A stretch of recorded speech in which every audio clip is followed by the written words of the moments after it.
Good evening, everybody. Welcome to the City Council meeting. Ted Green, will you read? I'm sorry, I didn't mean to startle you. Would you do the city's land acknowledgement, please?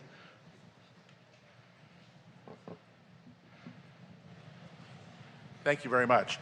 The West Hollywood City Council acknowledges that the land on which we gather, and that is currently known as the City of West Hollywood, is the occupied, unceded, seized territory of the Gabrielino Tongva and Gabrielino Quiche peoples. Thank you so much, Mr. Green. I am calling this meeting to order at 6 o'clock p.m.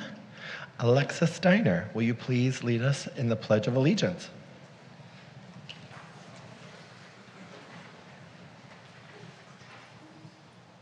I pledge allegiance to the flag of the United States of America and to the republic for which it stands, one nation, under God, indivisible, with liberty and justice for all.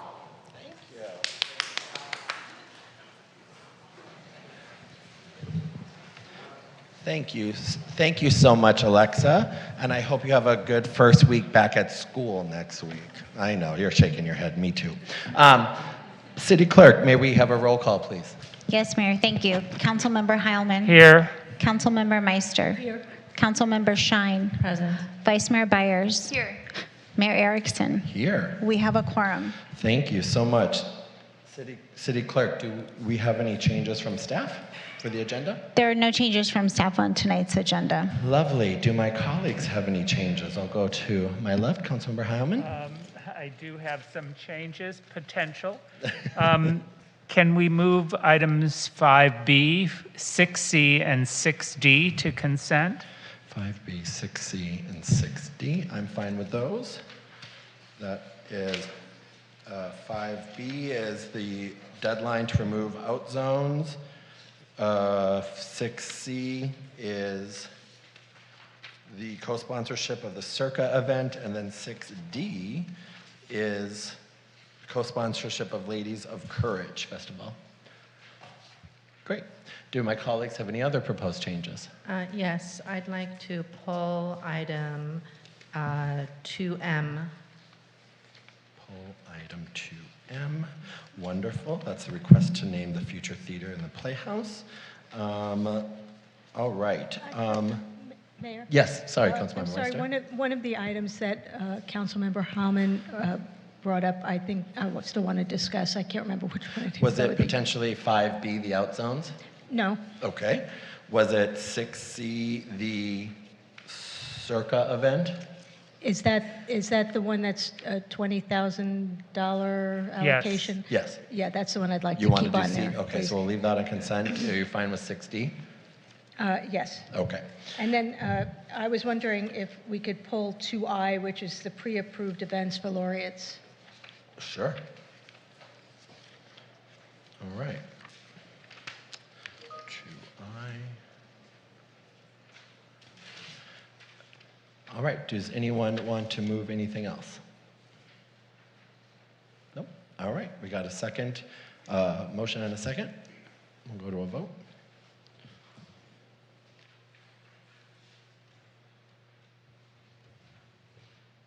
All right, thank you. That passes 5-0. Do my colleagues have any Levine Act disclosures? Councilmember Hyman? No. Vice Mayor Byers? Councilmember Meister? No, but I do have a no vote on 2E that I want to mention. Sure. 2E, all right. Councilmember Shine, do you have any Levine Act disclosures? No, I don't, Mayor. Thank you so much, and I do not as well. All right. Moving right along. Adjournment motions. Do my colleagues have any adjournment motions? Councilmember Meister? Adjournment motions? Councilmember Shine? No. Councilmember Howman? Nope. Vice Mayor Byers? Thank you. All right, we're going to move right into presentations with the first one for Alexa Steiner. Come back up, Alexa.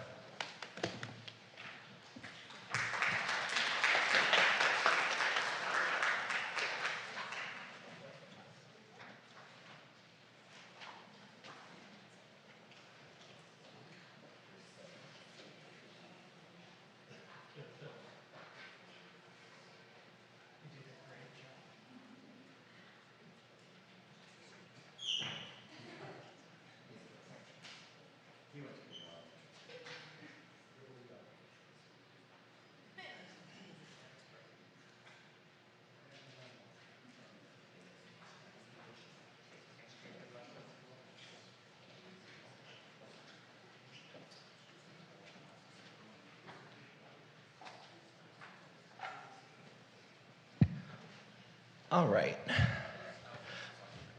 Next up, our last presentation is for Women's Equality Day.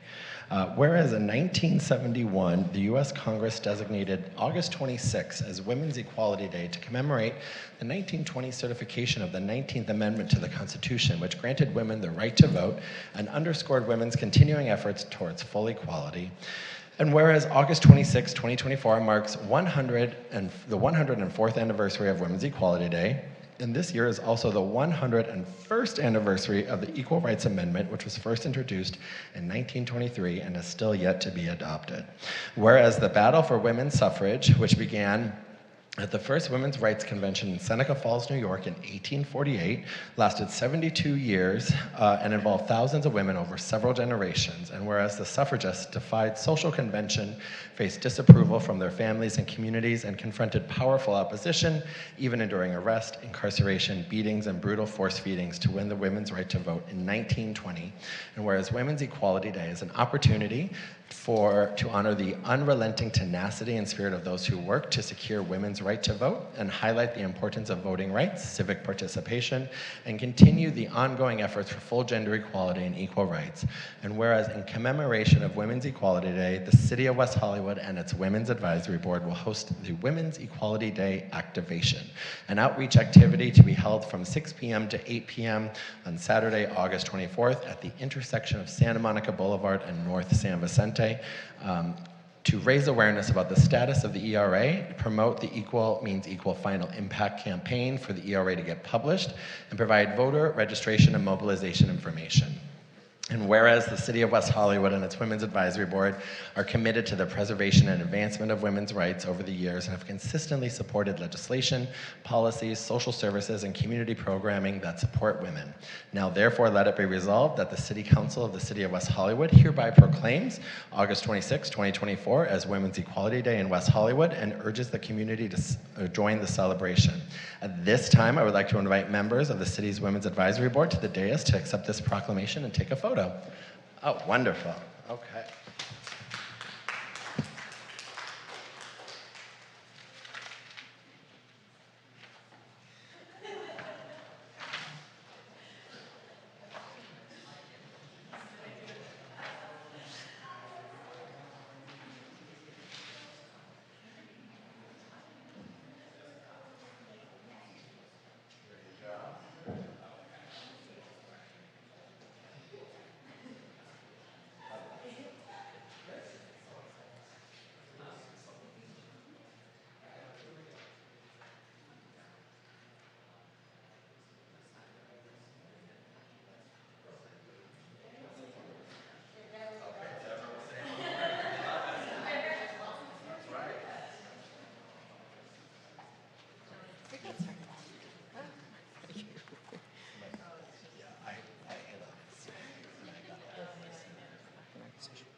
Mayor Erickson, Vice Mayor Byers, and council members, thank you so much for this. This is such an important event because as a more mature woman, I never thought that in 2024 I would still be seeing what's going on, that there still isn't equal pay for women. I never thought that I would see those that identify as women who experience violence, especially sexual violence, that they still have to work so hard to get justice. I never thought I would ever hear those words again, or she was asking for it. I never thought I would see a major politician running for the highest office in this country suggesting that a woman in a marriage that is experiencing violence has to stay in that marriage legally. I just never thought I would see any of this. There's still arranged child marriages, human trafficking of women, and I also never saw, well, all of us never thought that Roe v. Wade would be reversed. But not having the ERA written into our Constitution, this is, I just never thought I would see this. So this pop-up event that we have and the support of West Hollywood and the women's commissions in California to support this final impact to finally get this written into our Constitution is important. So I thank you all very much for this today. Thank you so much, Deborah and Angela. All right. Moving right along, we're going to move on to public comment. The City Council values your comments. However, pursuant to the Brown Act, the Council cannot take action on items not listed on the posted agenda. The public comment period is listed at 20 minutes, with 2 minutes allotted for each speaker. This public comment period is to address the City Council and consent calendar items, other agenda items if the member of the public cannot be present at the time the item is considered, or items of general interest within the jurisdiction of the City Council. Another period is reserved for general comment later in the meeting for those that could not be heard at this time. Public hearing testimony will only be taken at the time of the hearing. If you go over your 2 minutes and do not respond to the city clerk's notification that your time has expired, your microphone will be muted. If you signed up to speak on both consent calendar items and general public comment, as well as an item that was moved to the consent calendar, you may take this public comment period to speak on the consent calendar items. You may also sign up to speak during the second public comment period for your general public comment. Lastly, speakers should not bring any items to the podium other than a prepared written statement and/or writing materials. Madam City Clerk, how many speakers do we have tonight? Thank you, Mayor. We have 5 speakers in chambers, and we have 2 individuals in Zoom. Not yet. But not yet. But not yet. But not yet. That's okay. Those zoom in eventually. Okay. We'll start in chambers with, I think we know this name, Supervisor Lindsay P. Horvath.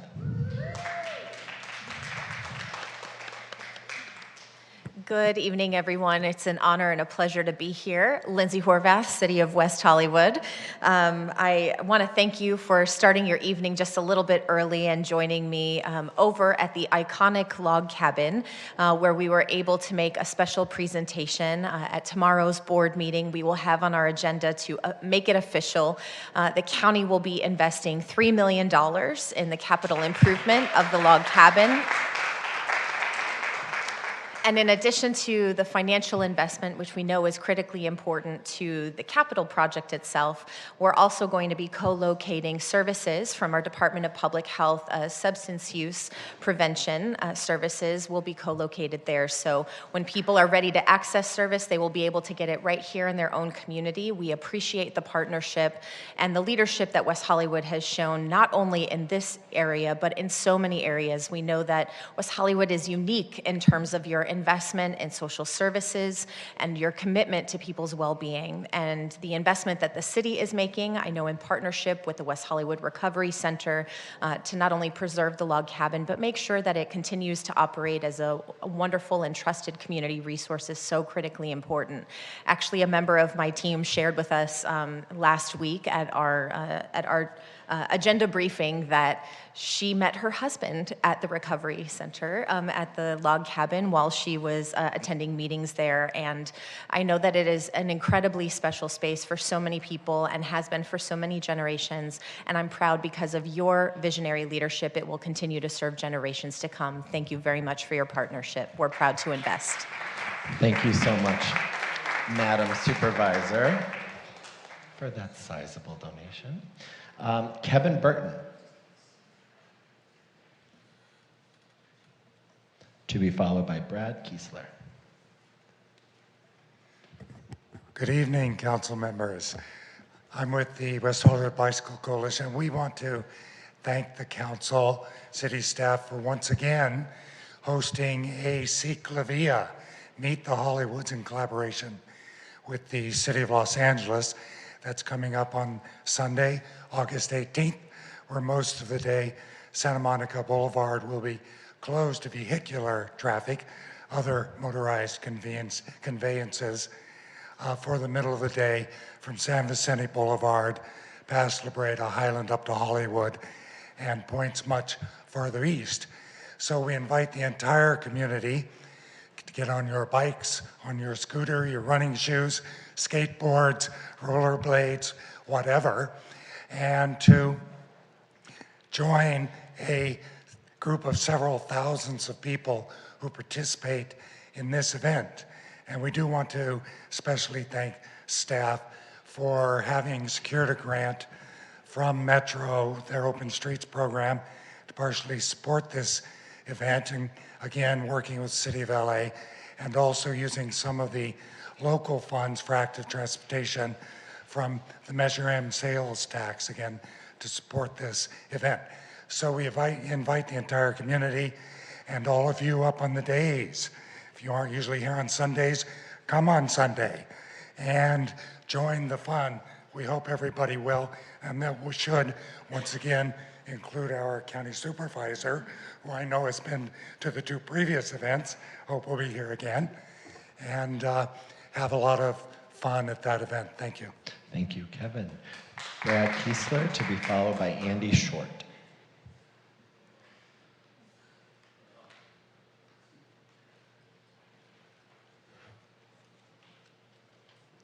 Hi. He stole a lot of my thunder because we didn't coordinate, I guess. But I just wanted to commend the city also for having Ciclavia coming up. And it is a great event. And I do want to see all of you up there, get your bikes or buy one, get an electric one like me if you want to cheat. But all of you guys too. And women. Okay. It is a great event, and I'm really glad to see the city supporting this. I saw something about 25,000. I mean, a lot of the funds are going to be reimbursed, and I understand we're getting money back, and there are funds available through other means. But I did see something about $25,000 for postcards and letters just to notify the community that the streets are going to be closed. Is that what that's for? I'm not sure, but it seemed like a lot of money just for that. So anyway, I'm a cheapskate. But now, as long as, can I just say a few more words about only 1.2% of commuters you commute by bicycle, and that's just such a shame. It really is such a shame. One day I'd like to see all of Santa Monica Boulevard, or maybe all of the Route 66 have a bike lane, you know, because it dead ends now when you get to Gelson's if you're going east, and you're just left, okay, take over the street, you know, and that's still scary for people. But maybe if we could at least do a few things like in the city, paint our bike lanes green, like they do in Beverly Hills along the Santa Monica Strip there. That's really great. I feel so much safer when I'm biking on the green, you know, and that seems like an inexpensive thing to do. Also, there's a couple of grooves. This is just there's some grooves at Crescent Heights and Willoughby, and Crescent Heights and Romaine. Their grooves were put there, I guess, in the past but they need to be filled in because they could trap a bicycle tire. Thank you so much, Brad. Okay, thanks. Andy Short, to be followed by Rick Watts. That's right, you got a fan. Good evening, Council. My name is Andy Short, he, him. I'm the Senior Regional Manager of the Phoenix. Phoenix is a sober, active community. We create sober events. We try to make recovery fun and inviting for people. I'm here in gratitude and appreciation for you all. This was our first year working with the city on a co-sponsorship agreement to lead the Sizzle Sober Space at Pride this year. Very happy to report we created a space with 10 partners sharing their resources. We had games, we had swag, it was a lot of fun. We had, and we have reports for you as well. They're printed and they're so pretty. We had 17,000 people pass by our space. That includes Lizzo, which we think is a pretty big win. We had 600 people participate in our Sizzle Passport, which led to prizes and other events. That was 6,000 impressions for organizations working hard for the sober community in West Hollywood. We're really excited about that. I just want to read one quote from a participant. This kind of sums it all up. This person said, "I'm a longtime resident and employee of many of West Hollywood's bars and restaurants who is now sober. Seeing so many tents that were dedicated to the recovery community allowed me to really feel part of the celebration of Pride." I think that's really what the council has been about, and we really appreciate working with you all again. And finally on this event. I want to specifically shout out Mayor Erickson, the council for your co-sponsorship in this matter. I also want to thank the hardworking city staff, especially Bethany Smith, who worked with us on a tight timeline to make it all happen and for driving this forward as a priority. And lastly, Jimmy Palmieri, who has been an advocate for this community. We look forward to continuing to work with you all and very excited to get you these laminated reports, spiral bound. So enjoy. Thank you. Thank you so much, Andy. Rick Watts, who is our last speaker. Good evening, Council, Mayor. July, as you're probably aware, it was Disabilities Pride Month, and it was so because that also marked the anniversary of the Americans with Disabilities Act being signed into law in 1990.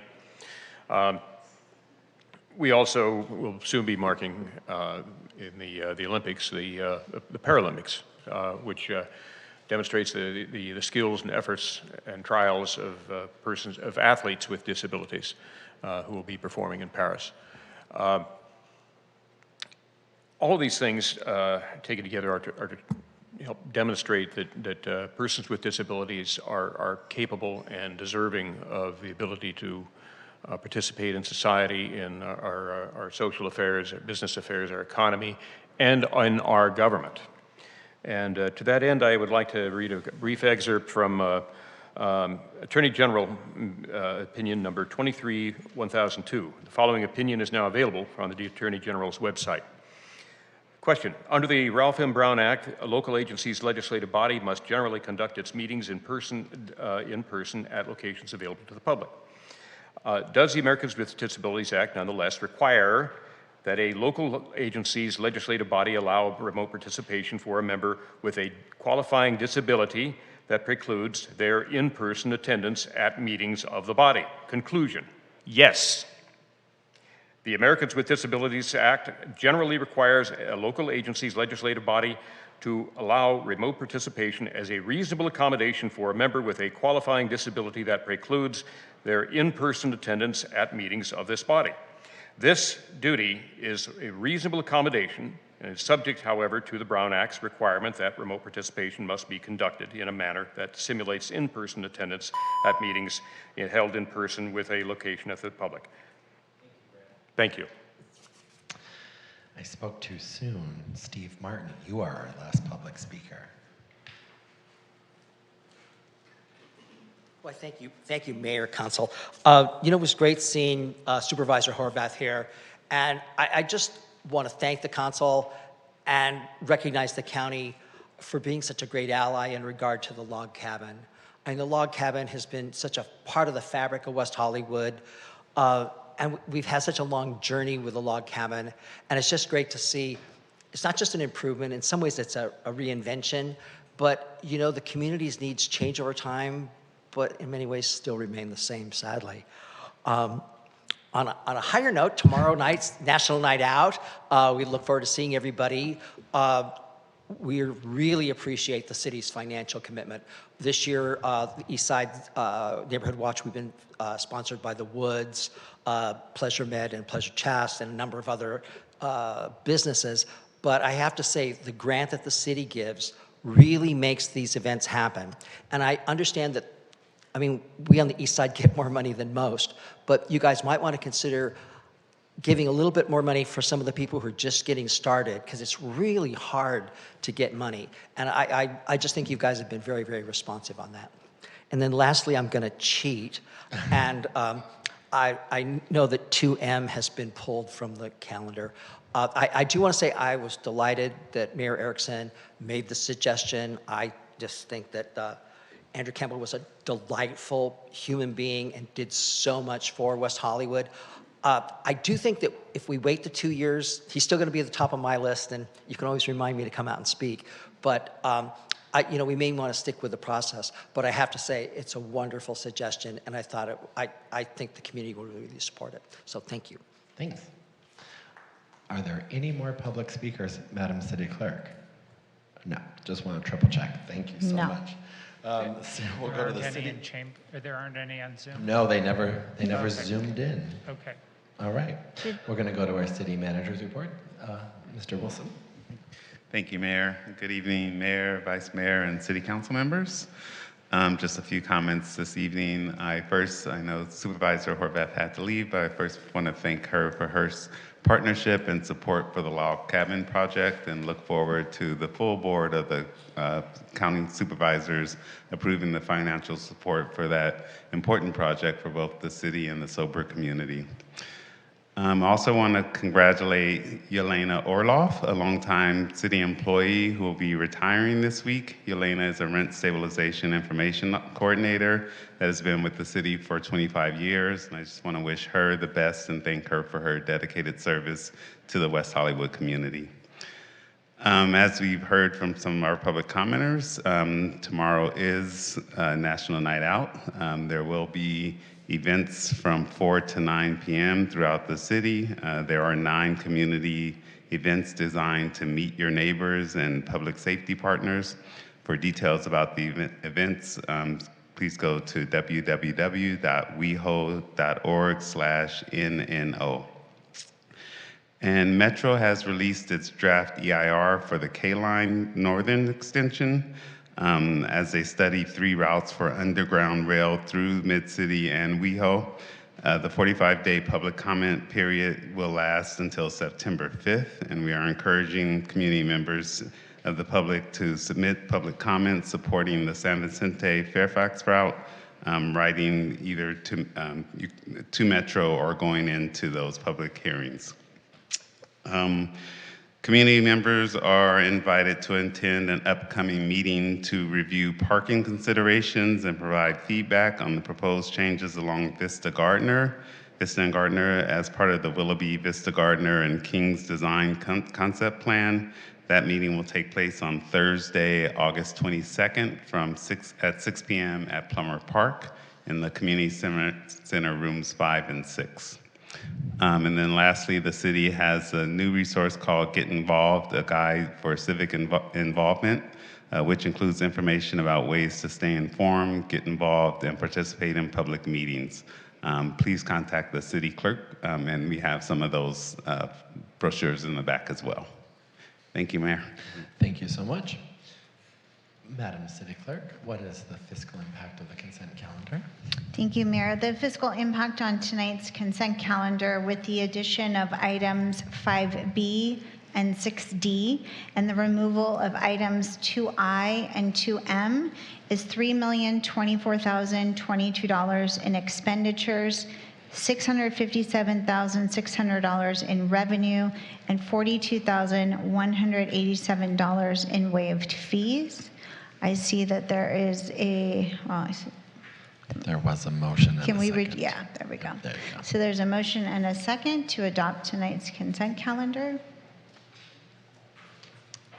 And the motion passes 5-0, noting the no vote of Councilmember Meister on item 2E.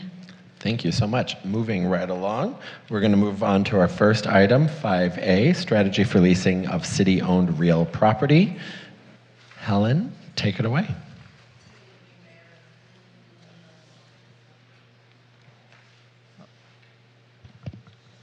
I'll use this one then. So, good evening, Mayor, Vice Mayor, and council members. I'm Helen Collins, the Facilities and Field Services Division Manager for the City of West Hollywood. I'm here this evening with Steve Campbell, the interim Deputy City Manager.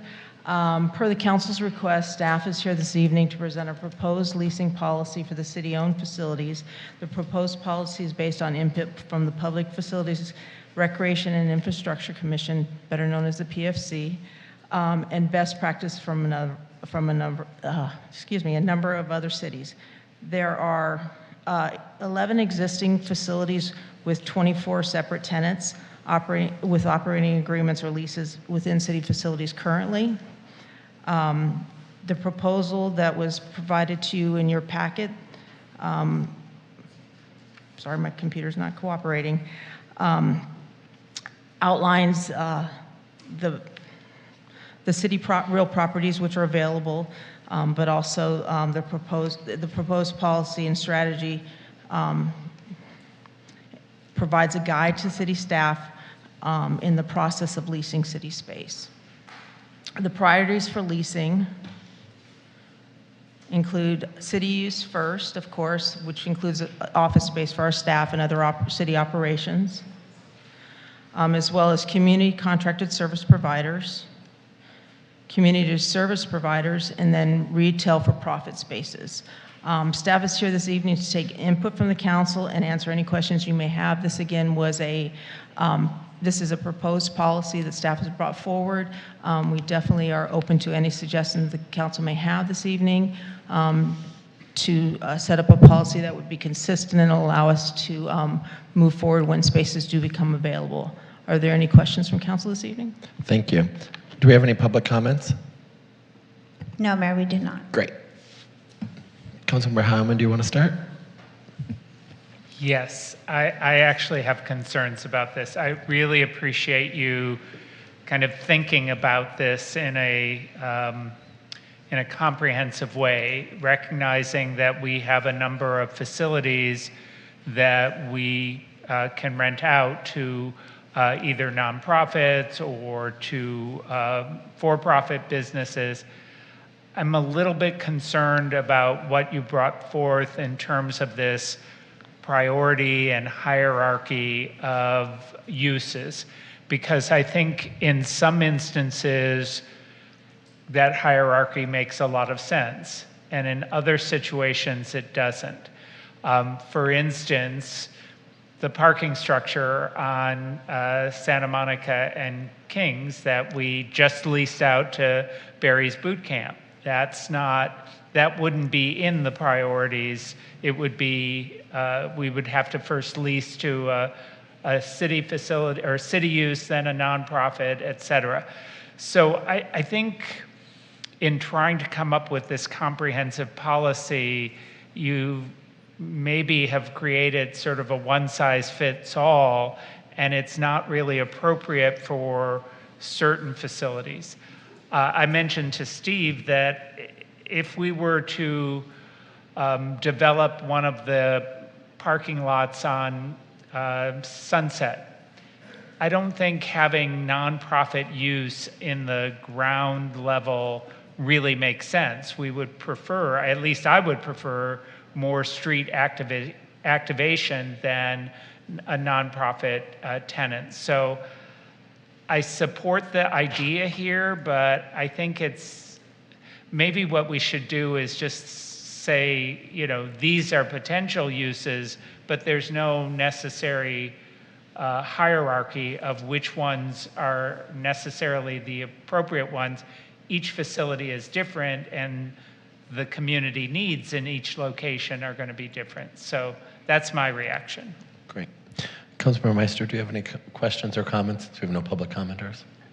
I would just say that I agree with Councilmember Howman in a way that you have to look at these properties case by case, because every one of them is different depending on where it's located and what businesses are surrounding it.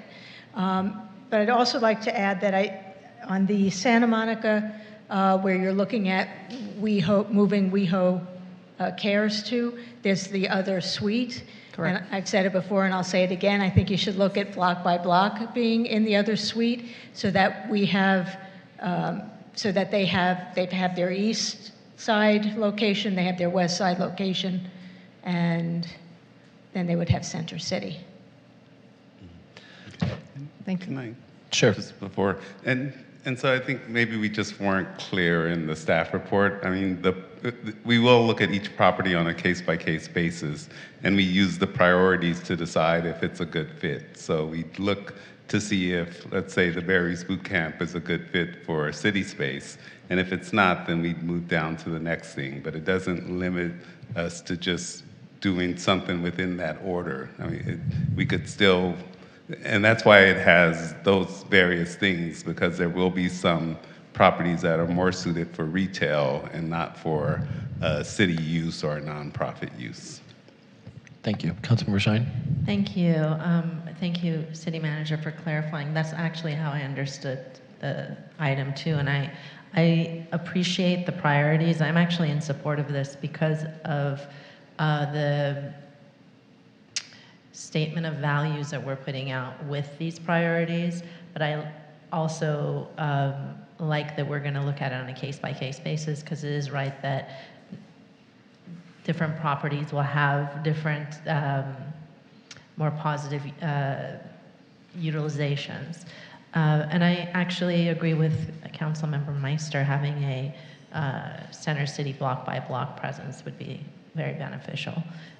So those are my comments. Thank you so much. Vice Mayor Byers? Thank you. I too was sort of reading this like Councilmember Heilman did. If this doesn't work, then we'll pursue this route.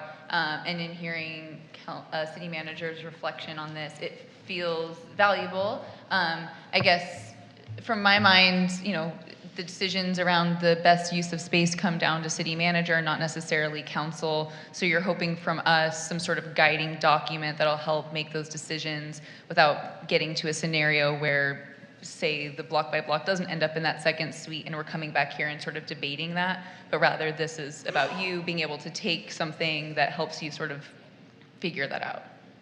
Yes, I think it's more providing guidance, so as we look at each individual space, at least we have an idea of the council's direction for that.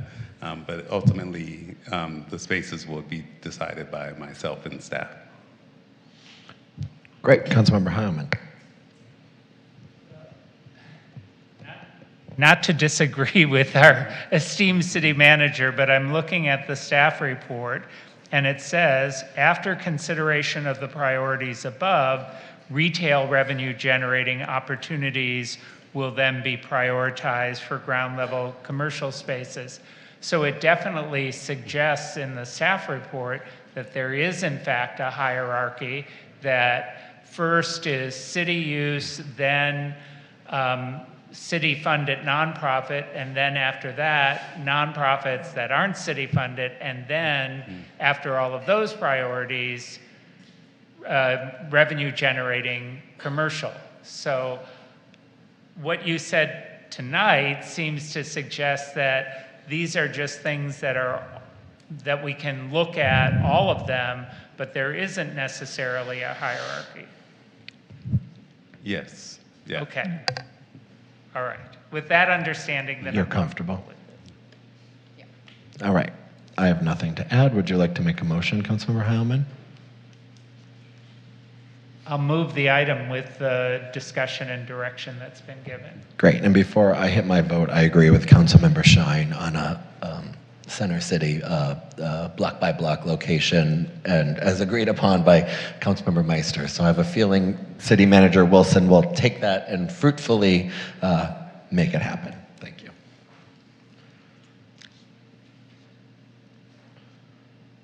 Wonderful. That passes 5-0. Thank you all. Thank you.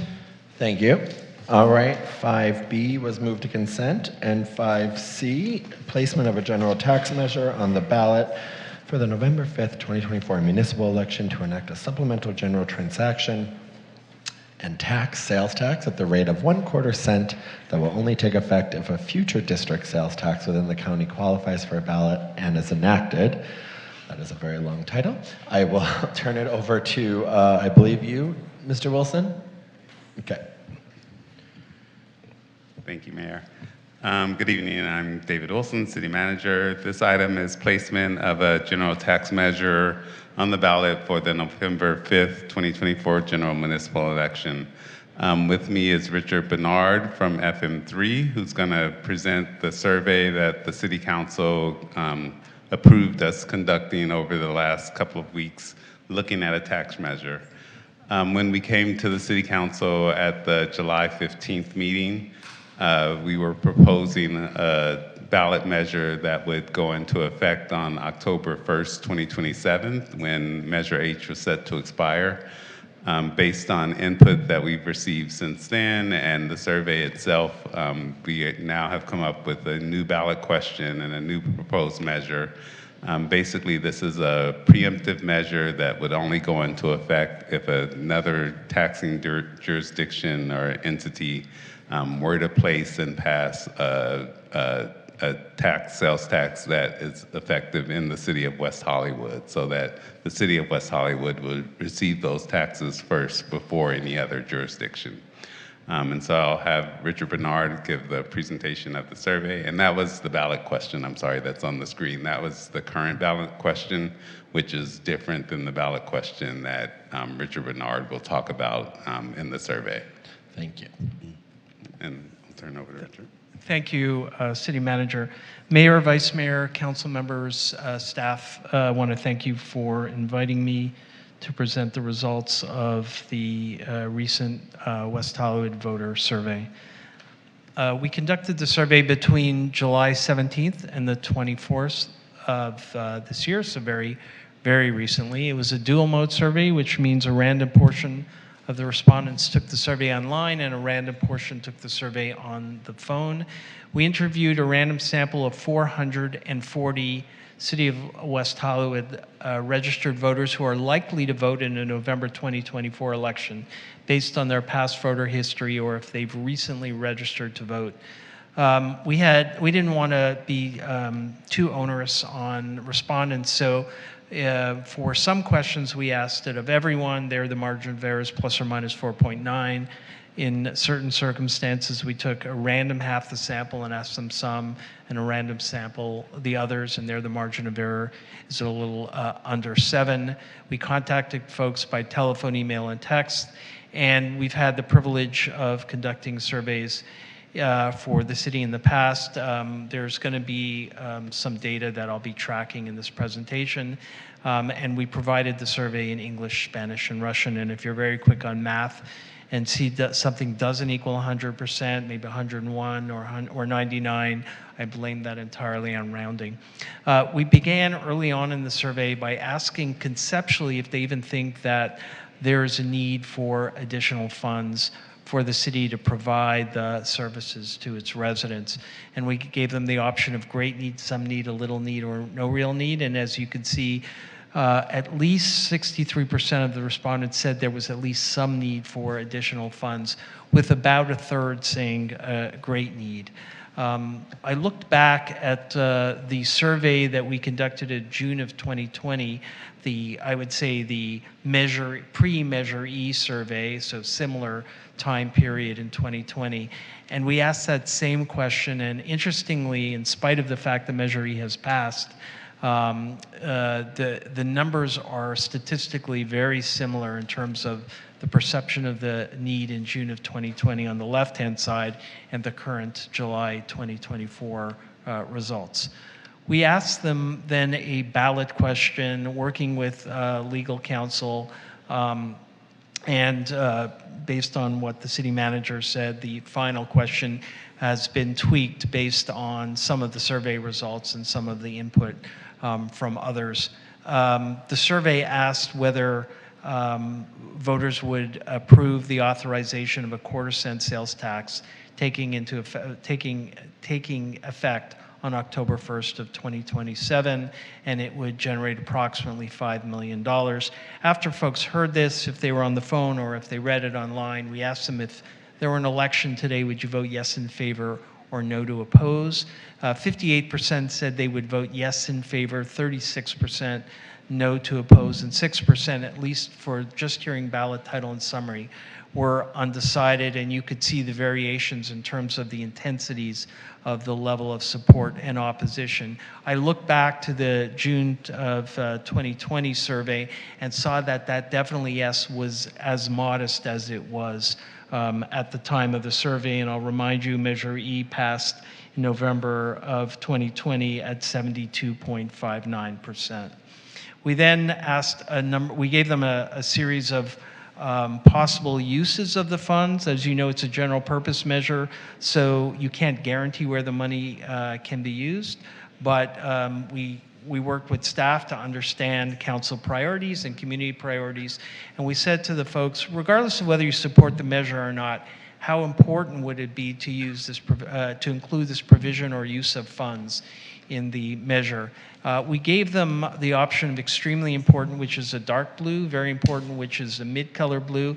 I've aggregated the extremely and very important on the right-hand side and ranked it as such. The dull blue is somewhat important, and the orange is not too important, and that slight sliver of gray that you see are the folks who said they didn't know.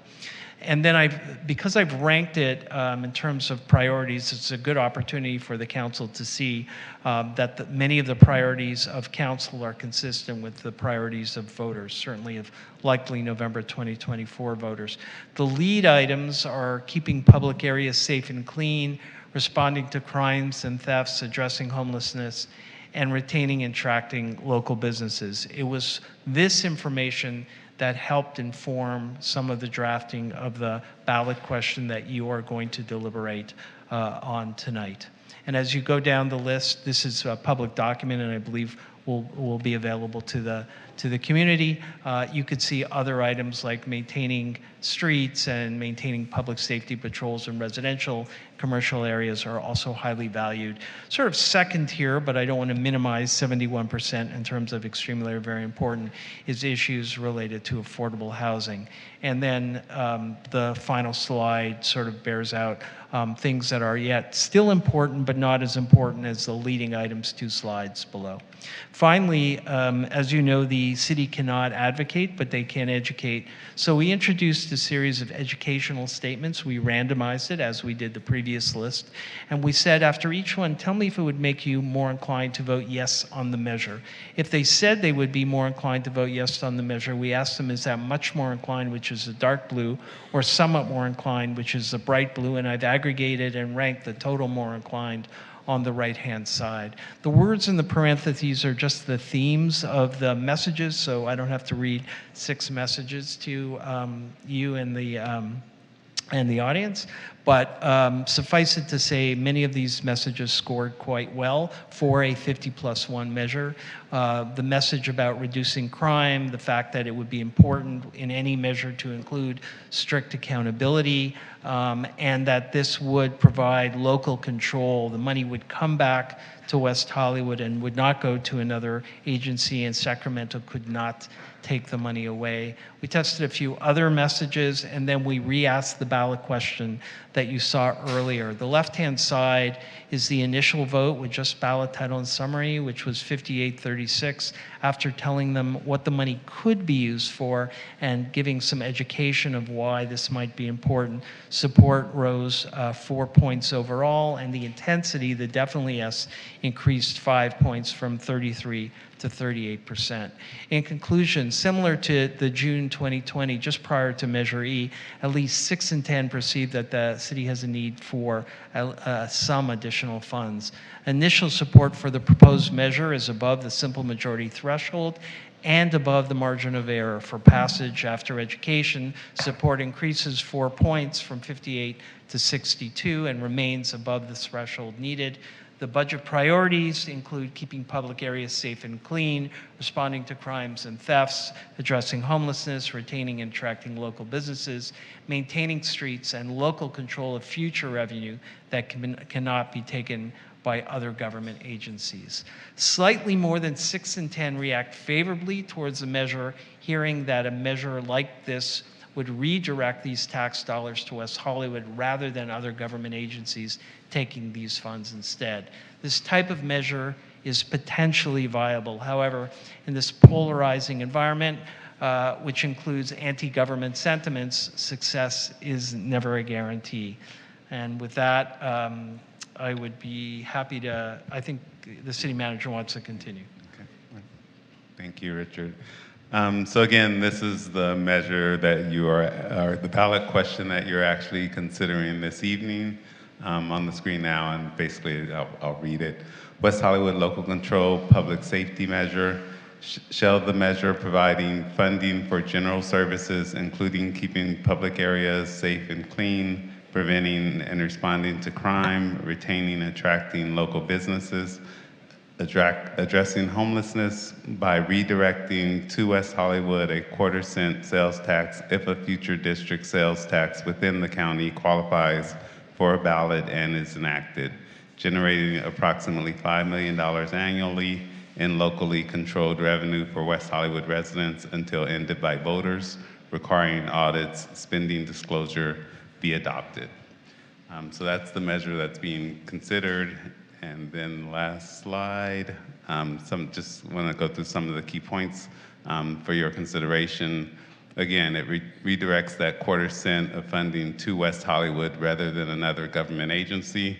Currently, that $0.25 is going to Measure H, which is set to expire in 2027, or could be repealed based on a current county ballot measure. In either case, those funds would be redirected to the city of West Hollywood if this measure were to pass. It ensures local control of funds collected in West Hollywood are managed locally. So those funds, if it were ever to be collected, would come directly to the city of West Hollywood, and we can use those for any number of things because it's a general services tax. We could use it for public safety, addressing homelessness, or anything else. It allows collected funds to be used for a variety of general services to address local needs, which you just talked about, and then the tax will only be collected if a future measure is passed by another government entity. And so we do, based on the survey, feel that this is a stronger measure and is more likely to pass. If it does, as Richard said, nothing's guaranteed, but we do feel it's stronger than the previous measure that was being proposed. And it doesn't restrict the council from deciding later if there is not another entity that implements a measure. If the council decides later that the tax does need to be collected, the council could approve going back to the ballot to do that. Thank you, David. A few process questions before I go to questions. We do have public commenters. This isn't an urgency ordinance to get, we need 3 out of 5 or 4 out of 5 votes? 4 out of 5. It requires, because it is a tax, it requires 2/3 vote. Just trying to make sure the public is aware. And then additionally, and my second question just went right out of my head. So I will turn to Councilmember Meister. Do you have any questions for Richard or David? I have one question. We have to look at this in context of how are voters feeling right now about the city in general. And so I was just wondering how would you gauge the general temperature of the voters right now? Because I know you do ask other questions. Sure.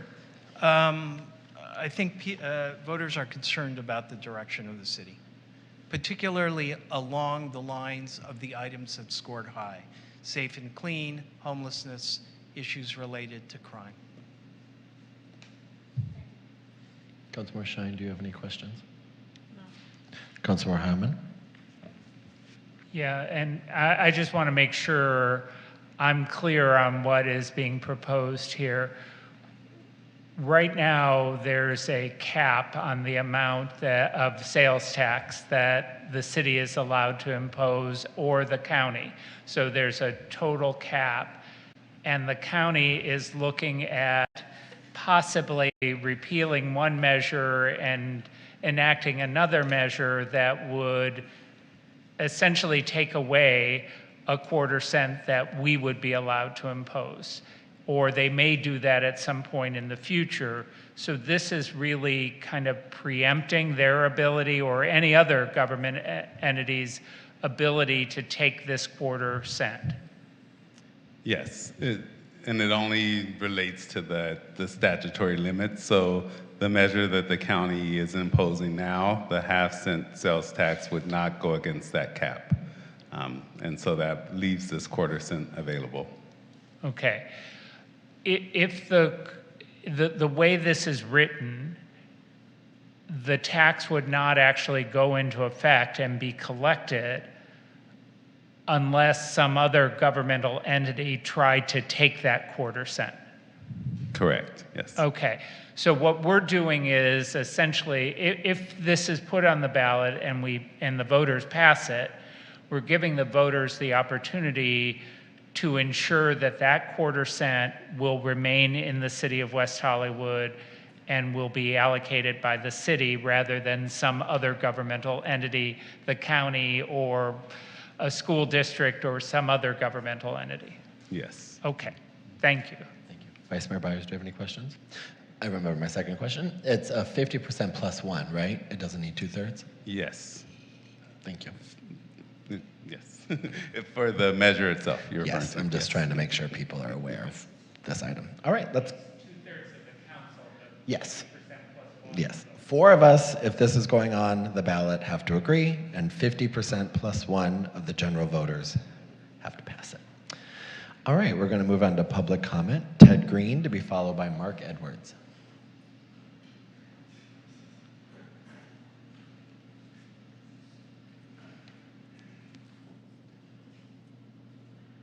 Thank you very much. I'm Ted Green.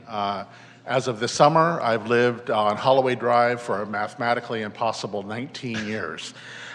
This proposed ballot measure does not change the existing 10.25% sales tax rate currently collected in West Hollywood. Instead, if approved by the voters, it puts West Hollywood first in line to collect an additional 1/4 cent of the existing sales tax rate. I want to repeat that because it needs to be crystal clear. This proposed ballot measure does not change the existing 10.25% sales tax rate currently collected in West Hollywood. Instead, if approved by the voters, it puts West Hollywood first in line to collect an additional 1/4 cent of the existing sales tax rate. This would amount to $5 million a year of sales tax dollars collected in West Hollywood that would remain in West Hollywood to fund West Hollywood services according to West Hollywood's priorities as set by the West Hollywood City Council. 2 additional points. Number 1, in 2020, Beverly Hills passed a similar measure, Measure RP, which stood for Revenue Protection, to capture sales tax dollars generated in Beverly Hills. Beverly Hills voters approved that overwhelmingly. Number 2, twice now, Los Angeles County has passed state legislation to allow it to receive sales tax dollars above the 10.25% cap. Once for transportation, Measure M, and once for homeless services, Measure A, on the November ballot. No such state relief is in sight for West Hollywood or the other 87 cities in Los Angeles County. Our only option for decades to come is to maximize the revenue captured under the state cap of 10.25%. I hope you'll place this measure on the ballot to give the voters of West Hollywood the opportunity to do just that. Thank you very much. Thank you, Ted. Mark Edwards, to be followed by Jackie Subek.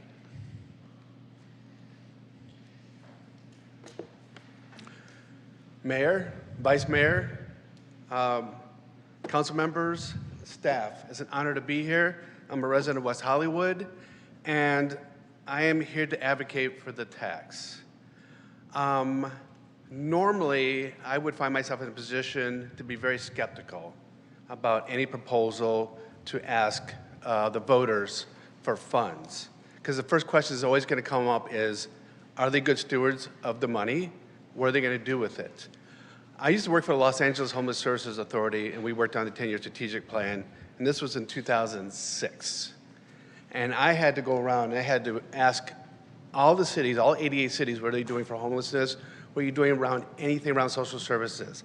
At that time, the city of West Hollywood per capita was spending the most amount of money on social services. And to this day, that still exists. I used to work at JVS SoCal. We were a beneficiary of that investment. So I have faith that the voters will support this and that this is being good stewards of the work that is done in the city of West Hollywood to make sure that we are the creative city that invests in human capital. So I urge you for an aye vote to put this before the voters, and we will fight like heck to get the voters to support this measure. Thank you very much. Thank you, Mark. Jackie Subek, to be followed by Jordan Cochran.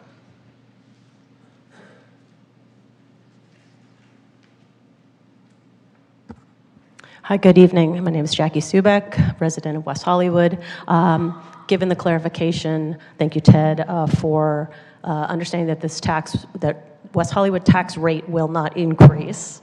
I am in support of this ballot measure being put on. And I think that as a resident, I've been a resident for 30 plus years, so got you beat.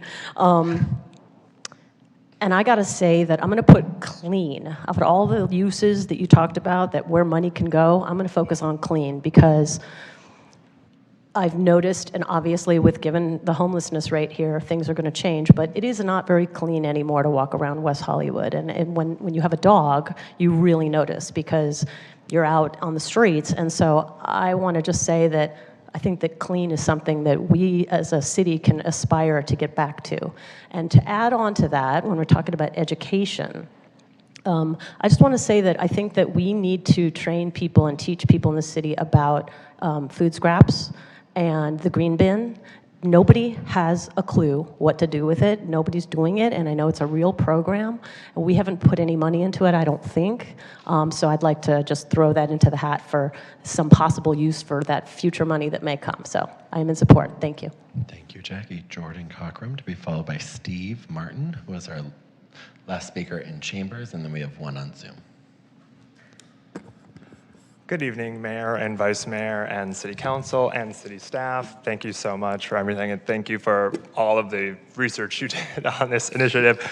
I guess, Manager Wilson, you kind of already said what I wanted to say, was that this is a preemptive measure if the ballot on the that the county's proposed is going to pass, in that we, as the City of West Hollywood, would be able to collect the tax and use it at our discretion, and Councilmember Heilman also highlighted that as well when he asked his questions. So I will just quickly voice my support for this ballot measure, for this ordinance to put this on the ballot, and I hope you will approve it. Thank you so much.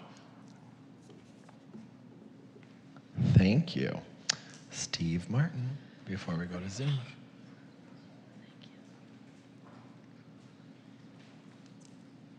Thank you, Council. And Richard, another good, informative, well-done poll. And I think that it's gone a long way to hopefully educate the public, because this is, as Councilman Heilman has pointed out, it's complicated, and it's going to be a tough sell. I think a lot of people are wondering why the county's got something of a tin ear when we're talking about inflation and how the impacts of just the economy have hurt working people. To be putting a tax just seems like, I don't know. But this is more of an issue of local control. And my concern is that we be honest on what we're trying to do here. We're getting the half of a percent, quarter of a percent rather, and that is going to be going into the general fund for general purposes.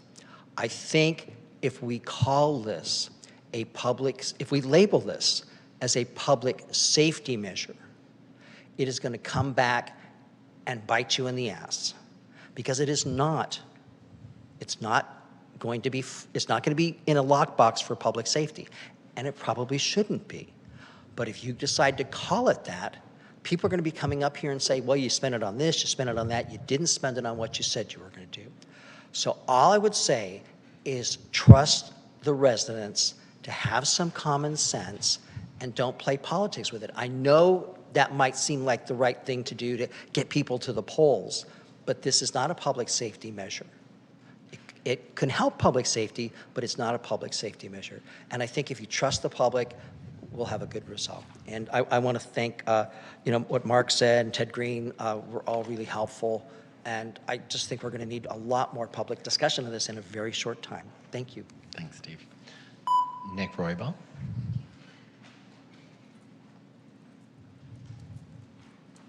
Hi, Mayor, Vice Mayor, hi, Council. I just have some questions. If we do not do this, then what? And thank you, Councilmember Heilman, for breaking this down, and for certain people who spoke before who are attempting to extrapolate this complicated bureaucracy. But a question I go to is, if we do not do this, then what? Second, I heard in the presentation, and I quote, we cannot guarantee where and how the funds will be used, end quote. That's what was just said about this, the $5 million that will come. Second, there's rumblings in the hall, City Manager Wilson, and I understand this is more complicated, but I just want to let you know in terms of perception, residents, voters. $31 million we have in surplus in the city? I'm not saying, right, it's more complicated than that. It isn't that simple, but I'm just letting you know in terms of voter perception, tax. We say public safety. Mayor, here's another interesting thing. How much money have we spent on public safety in this city? Right? Depending on how we feel what public safety is and what it should look like. we always talk about, oh, we're investing in block by block. We're investing in we're trying to get 2 new squad cars, deputy cars, right? We're trying to bring new training in. We're trying to do all this, so we're spending a lot of investment in public safety. What are we not doing that we need a new tax? And I know it's more complicated with county, so again, back to my first question. If we don't do this, then what? We have 31 million. Can't we tap into that for general funds? Why does this have to go to the voters now? What is the urgency? Aren't we spending money on public safety? That's my questions. Thank you. We're going to go over to Zoom for Jamie Francis.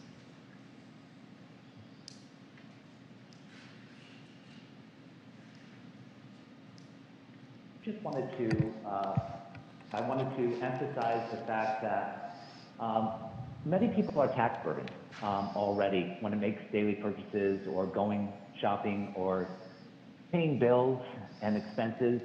We are predominantly a renter city. And I just wanted to emphasize that fact that I believe a decade ago, the city wanted to pass some kind of equivalent to what it's now proposing with raising taxes on purchases and goods. There is the TOT tax of people who come and visit the city. There's a lot of, one of the highest tax rates so far in LA County. I understand that the city is trying to find funds, but you have to take fiduciary responsibility and knowing where those funds are going. Have proper discernment and knowing where the funds are going to be allocated, how you're spending the money, and that there's going to be strict oversight with these funds. Because if you're trying to probably gather $5 to $10 million in revenue, understand that it has to go where the people want it to go. I'm not saying taxes aren't always the answer. However, if it's going to go directly to the city, I support the motion and the proposal. However, just understand that people just don't want to keep on hearing taxes, taxation, raise taxes on purchases and goods. For what? Is it going to be directed at us or for us or just the city in general? But know that it's frustrating when people are lacking funds, when there's a possible recession, and then here we are confronting this issue. So understand that you have to be transparent. Transparency is essential. But that's my comment. I appreciate your time. Thank you so much. Thank you so much, Jamie Francis. All right, we're going to move on to deliberation. Do any of my colleagues want to go first? Councilmember Hellman? Well, I wanted to respond to one of the questions of, if we don't do this, then what? Well, my understanding, and David, correct me if I'm wrong, if we don't do it, either the county or another governmental agency can do it, and they would take those dollars and use it for whatever they want, and those dollars would not be used in West Hollywood. Correct, yes. Okay, so that's the whole point of doing this. It's not that we need the money right now. We do have a surplus. The whole point of doing this is to preempt another governmental entity that would take that money and use it for purposes not necessarily serving our community. Steve Martin made a comment about this and public safety. There's a reason why we're not saying this is only for public safety. If we do that, that becomes a special tax, and that has to be approved by 2/3 of the voters. Public safety is an important component of why we would do this, but it isn't the only thing that the funds can be used for. And if I recall, when we put a ballot measure on during the pandemic, we did the same thing. We talked about the general purposes it could be used for, including public safety, social services, and the like. That way, it remained a general tax as opposed to a special tax. As you recall, when this first came to us, I was very skeptical of it, but the way it is now structured, I'm very comfortable with it. It's structured so that the tax actually isn't going to be going into effect until another agency tries to take this money. And with that limitation on the measure, I'm comfortable. It protects us and it makes sure that that $0.25 of revenue from sales tax will remain in West Hollywood no matter what other governmental entities try to do. So I'm supportive of this. Thank you, Councilmember Hammond. Councilmember Meister? Thank you, Mayor. Yeah, I was going to say that the most important line is that will only take effect if a future district sales tax within the county qualifies for a ballot and is enacted. So this is basically, again, it's preempting the possibility of another government agency within the county from taking our money, our sales tax. So that's the fact that the date was taken away in terms of when it would be enacted is because of that. So I'm supportive. Thank you so much. Councilmember Shine, do you have any comments? I'm supportive of this. Thank you so much. Vice Mayor Byers? I too am supportive. Just before we move to vote, could you remind us once more of why this is the moment we're in? I think it's helpful. There was a comment mentioned that folks are feeling, tax burdened, and this isn't specifically a new tax, but why it was important for us between the last meeting and this meeting to move on this quickly, given what the county is doing and the sunsetting of the Measure H. Could you sort of speak to that moment? Sure. So the county has put a measure on the ballot that will repeal Measure H and implement a new half-cent sales tax to address homelessness. That sales tax will not be subject to the cap like Measure H and this sales tax that the city is proposing at this time. So it leaves those Measure H funds available. So they may become available on April 1st if that ballot passes, April 1st of 2025. But even if it doesn't pass, it will definitely become available in October of 2027. And so for us, for the city, this is the only opportunity where we would be the only entity going after that $0.25. If we don't do it at this time and we wait till the 2026 election, the county could have another measure on the ballot at that time that could take that $0.25, and then it would be up to the state to decide if that goes to the city or the county.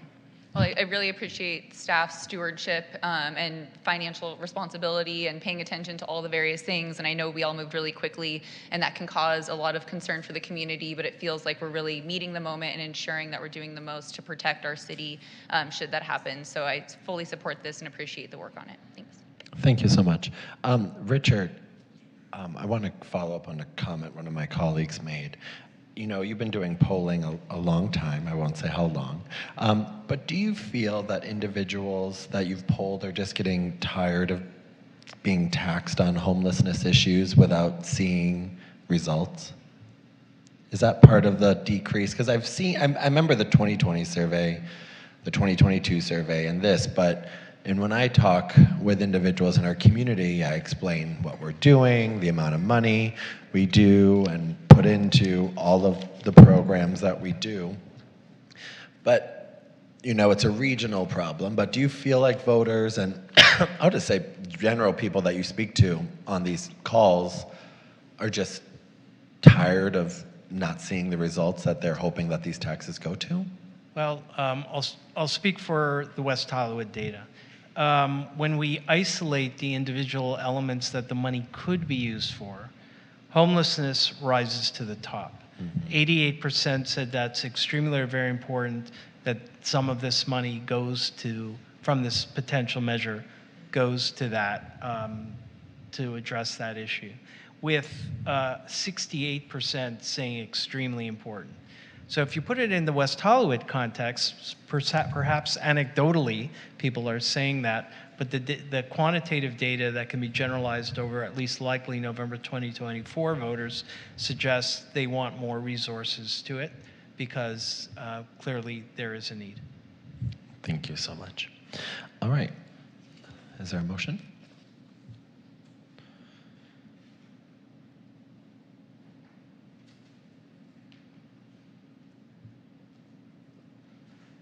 All right, that passes 5-0. Thank you so much, Richard and team. Moving right along to new business, Route 66 signage redesign. This is an item by myself and Councilmember Lauren Meister. Are there any would you like a brief report, my fellow colleagues, or do you want anything, how we can do it however you would like? Oh, Councilmember Meister, sorry, I didn't want to steal your thunder. No, I was going to say, if anyone wants me to talk about it, I can do that. Yeah. Councilmember Heilman's shaking his head no. I just have a question. Sure. I do too. Yep. Yeah. Why don't, I saw you go first. Why don't you go first, Councilmember Shine? Yeah, I'm, well, are there any public speakers actually? Because my question might be sort of a... Just citizen position slips from what I see. Correct. Okay. While I appreciate Artist Scoot, my question is, why are we not going through the process of the Arts and Cultural Affairs Commission for this item? Yep. That's my question. Councilmember Meister, would you like to? Because of the timeline, because we were hoping that this would be something that could be launched for our 40th anniversary, and that would just not happen. The other thing is that the artist Scoot had done a number of other things for the city, which actually was the impetus for this item. When this item actually came to council a number of years ago, it was an item I brought, and it was approved, to be all of Santa Monica Boulevard, all of Route 66. And we ended up only doing, I think, four signs. The design was picked by the communications director. It didn't come back to council, so we didn't have the ability to, give our really, to have a council discussion about the design. And we never did do the entire Route 66 because the sign didn't seem to generate any excitement or except for me standing there taking a picture with it. That was about it. So when I had seen, and I think the same goes for the mayor, some of the designs that Scoot had done for the city for, I believe it was, one of the things was the Serve Robotics. The Serve Robotics, but also the inauguration. Yes, I think yes, right, yes, your yes. invite. That was, it just sort of, that's what I think we envisioned when we approved the item, and then to add on to that the idea that to do the marketing of the Rainbow District, that sort of fell into that whole area. So that was the thought process. Councilmember, did that answer your question, Councilmember Shine? Councilmember Heilman? Oh, go ahead. I know. Okay. I went to. I'll go to Vice Mayor Byers. I think what Councilmember Meister just said is very poignant, and that is there wasn't a lot of excitement. And I think that's just because there isn't a lot of excitement about Route 66 signs in the city of West Hollywood. My question is, what's wrong with the design we currently have? I mean, I think they're perfectly fine. They are doing what they're supposed to do, which is to mark Route 66 in West Hollywood along Santa Monica Boulevard. And I think we could have more signs and we could have a different design, and the public would still say, okay, that's nice, but it's not something that generates a whole lot of excitement from the community at large. So I just don't think this is necessary. Sounds good. Thank you. Vice Mayor Byers? Yeah, I was excited about this, and I'll tell you why I was excited about this. We are just 2 years away from the 100-year anniversary of Route 66. That's a big deal. It is a big deal. I live in Arizona along Route 66 there too. It continues all the way across the country. But for us to have place on Route 66, much of which goes through sort of Midwestern United States, I don't know. I think it is a conversation. It's a talking point. We love to get our talking points here in West Hollywood. But I think this item maybe falls short of what living up to that 100-year anniversary would do. And so I was curious if you all would be open to seeing this alongside a process that staff could look at towards the 100-year anniversary of Route 66. And I loved the idea of seeing art and like more signs and bringing artists to that vision of putting Route 66 signs with the West Hollywood look and feel all across Route 66.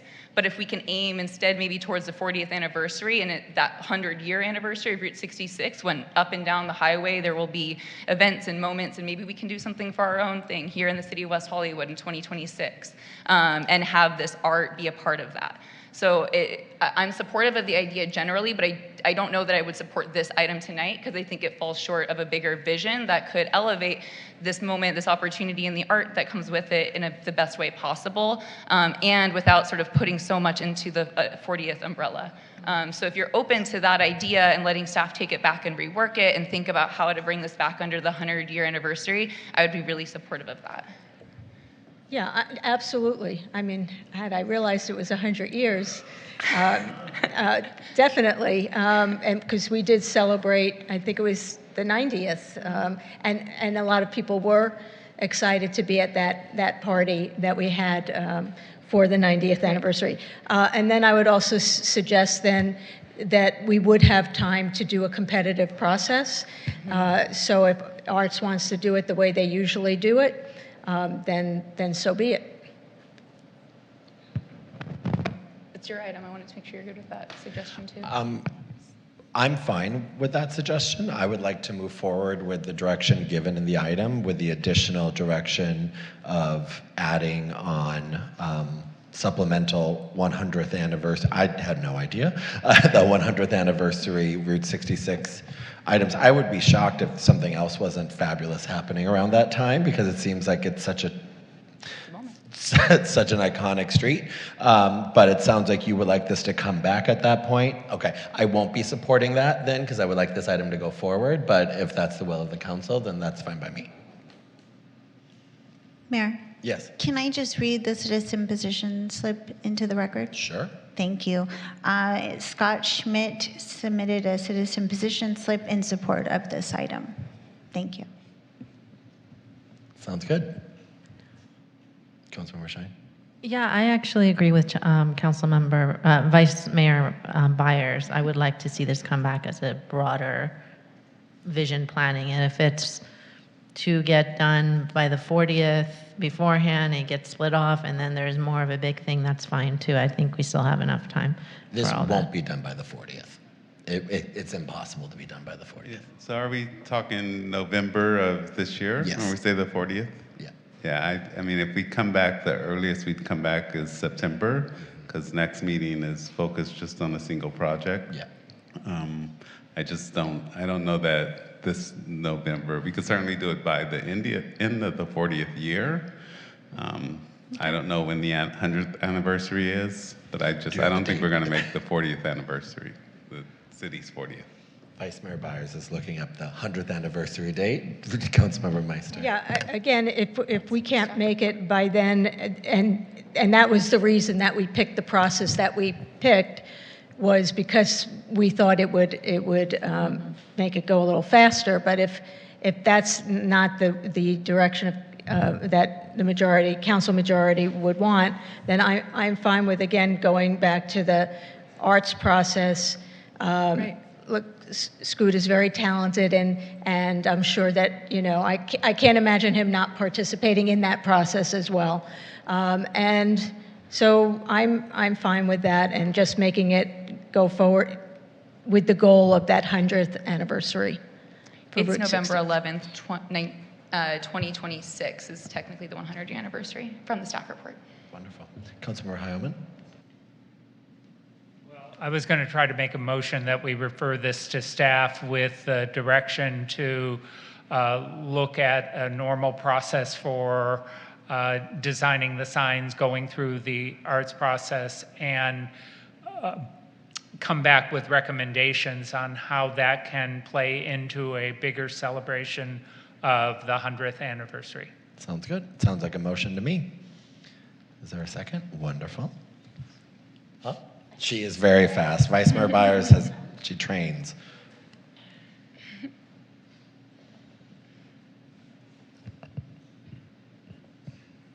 All right. Sounds good. Moving right along to item 6B, me again without Councilmember Meister to help me. No, this item is something that came about. Moving on to 6B, we have one public commenter. I'll give a brief staff report. And Melissa, this thing doesn't work, no matter what password I put into it. So I can't, I'm trying, I have the staff report here, not as nicely done in our little. Do you want mine? It'll be, I think I have most of it. Well, we'll go, if I need it, I'll grab yours. We all know we have a vacant property problem. I think this is something that we've all given general direction before in one way or another. I think many of these properties can be demolished early based on the parameters that were given. I think the reason why this item itself can be tested out is there is a sunset date associated with it. I know we've had the conversation specifically about units, housing units, whether they come on board or they're not. But I think the problem that we're seeing, and I'll just use Fountain and Crescent Heights as an example, is that project was approved, the appeal was denied over 2+ years ago, I believe. The property owner themselves was really trying to get that property moving. It was tied up in litigation, and we are waiting on, I think it's upwards to 80+ units of housing at that lot. That was but now I know they're in litigation and lawsuits, and I won't talk any further as the city attorney looks at me. And it's a property that could have been demolished, and I think we could have avoided a fire that the residents themselves. What? Oh, I'm sorry. I think that most of these properties have been vacant for a while. They can be demolished. I think ultimately they're derelict. The landlords themselves have not been investing in them, and I would rather have, sadly, an empty lot at the moment than a burdensome property next to the neighbors where people are worried about a fire or other issues that we have to deal with. And I think the city needs to try this out for 2 years and come back and see what's going on in that opinion. And if not, then we'll continue with as is, and hopefully the next fire isn't next to your house. But that's it. Are there questions? Yeah. Actually, I have a question for the city Yes. attorney.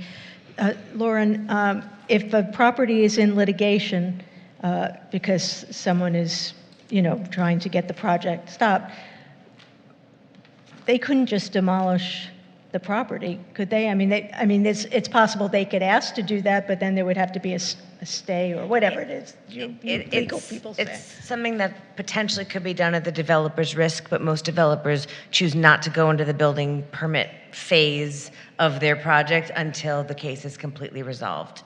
In this matter, we were successful in the trial court, and it has been appealed to the Court of Appeal. And so early demolition and going through the building permit process can be a very risky thing to do if you're not sure if the court is going to uphold the city's decision.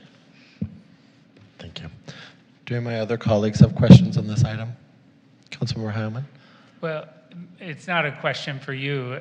My question is, I thought we gave direction very clearly at a meeting, and there was a majority of the council that gave direction. So why did you have to bring an item to expedite this? I thought that had already been made very clear when we last dealt with one of these properties. So I don't know if that's, I think that's a rhetorical question. Thank you. Councilmember Shine, do you have any questions on this item? No. Thank you. Vice Mayor Byers? Nope. We'll go right to public comment real quick. We have one in chambers. That's it? Oh, one on Zoom. Great. We'll go to Rick Watts.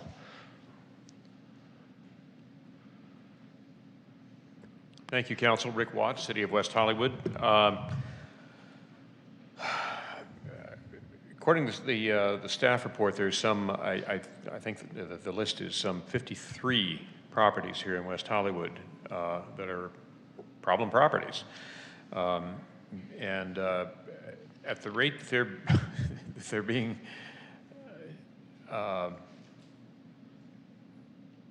not acted on, it's going to be literally decades just before we get through those, not including ones that are going to be going through that phase in the coming years. All of them are problem properties to greater or lesser degree. As recently as last week, there was yet another incident with 1280 North Sweetser Avenue. Now, I understand from Director of Public Safety Danny Rivas that finally a demolition permit was approved last Friday, and hopefully that the place may be undergoing demolition in about 3-ish weeks, knock on wood. But you've got to get a better handle on this problem, and I don't know whether it's this particular proposal or other items that could be worked on. One thing that I would suggest is, again, considering the proposal that Councilmember Meister put up for a while ago, and that is a tax on vacant properties. So whatever you do, let's please get this done. The city's safety, not to mention our enjoyment of not having as much blight, depends on it. And developers and property speculators have gotten away with way too much on neglecting their properties. Thank you. Thank you so much, Rick. And then there's one speaker in Zoom.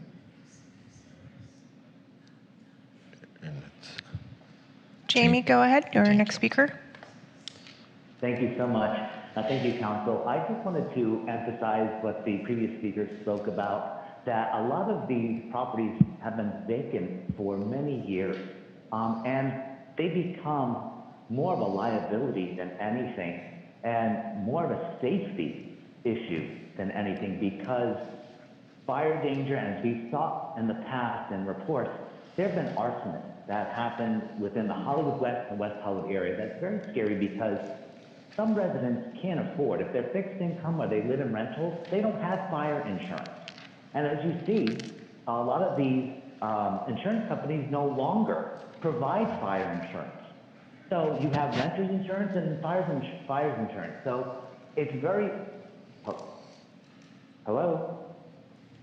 Keep going, Jamie. This is what I wanted to mention about the very serious issue about people, vagrancy, people coming into property, loitering, drug usage. But arson is the paramount and really the important thing that happens when people are either doing things illegally or doing drugs and then spark a fire, or that there's utility issues and then the owners have neglected the property and it causes a fire. So it's something that the council really has to address, and like Councilmember Meister and other people who have spoken about, basically holding accountability for these owners and taxing them, fining them, or bringing them to court and suing them. That's the only way to resolve it. Thank you so much for your time. Thank you, Jamie. And Councilmember Heilman, and that concludes public comment, right? Thank you. I believe, yes, you are correct, because in the item it does talk about general direction. My understanding, and David, please correct me if I was wrong, is that the issue of whether or not these buildings can be demolished comes down to a subjective building, what's his name on the second floor? The building official. The building official, and it's within that discretion, and the building official usually says no, because the buildings themselves are still, what's the right word, habitable in some ways, even though we might disagree with them, and this gives that direction to say, no, you can actually tear that building down. I have no disagreement with the idea that we need to change the code to make it easier for these buildings to be demolished when they're in the condition they're in. And I think that code change does need to occur. My question is, since we gave direction, I think more than 6 months ago on this, why are we having to do another agenda item to make that happen?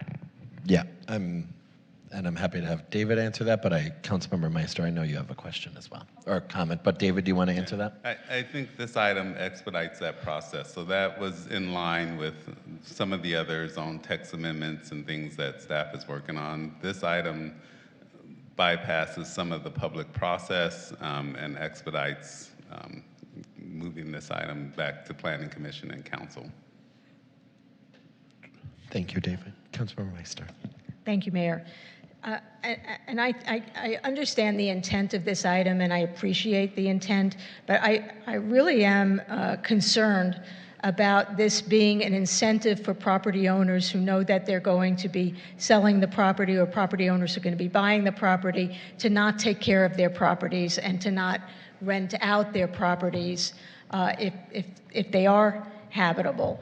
I would like to see staff look at some other opportunities. For example, I've talked to rent stabilization, and I've talked to our council staff about a possible item of allowing a property owner that, say, just purchased a property and someone is not living there, to be able to do a temporary use where maybe they have an arrangement with a university.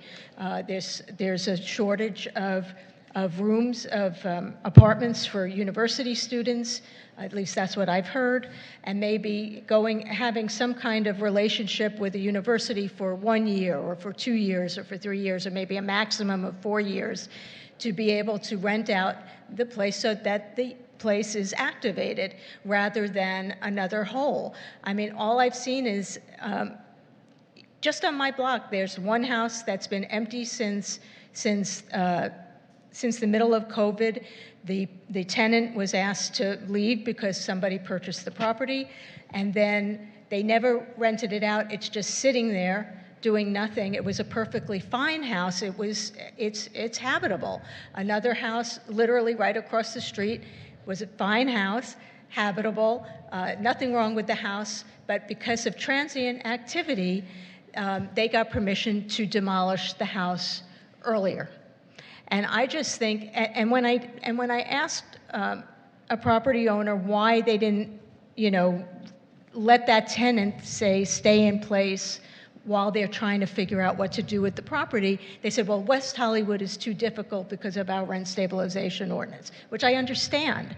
But I think that there's got to be some opportunity here for a contract between an existing tenant and a new property owner, that it's for a limited number, amount of time, and that the understanding is there, and there are signatures, and it's a decision, or some kind of opportunity for a property owner to have some kind of temporary use where they have an arrangement with a university.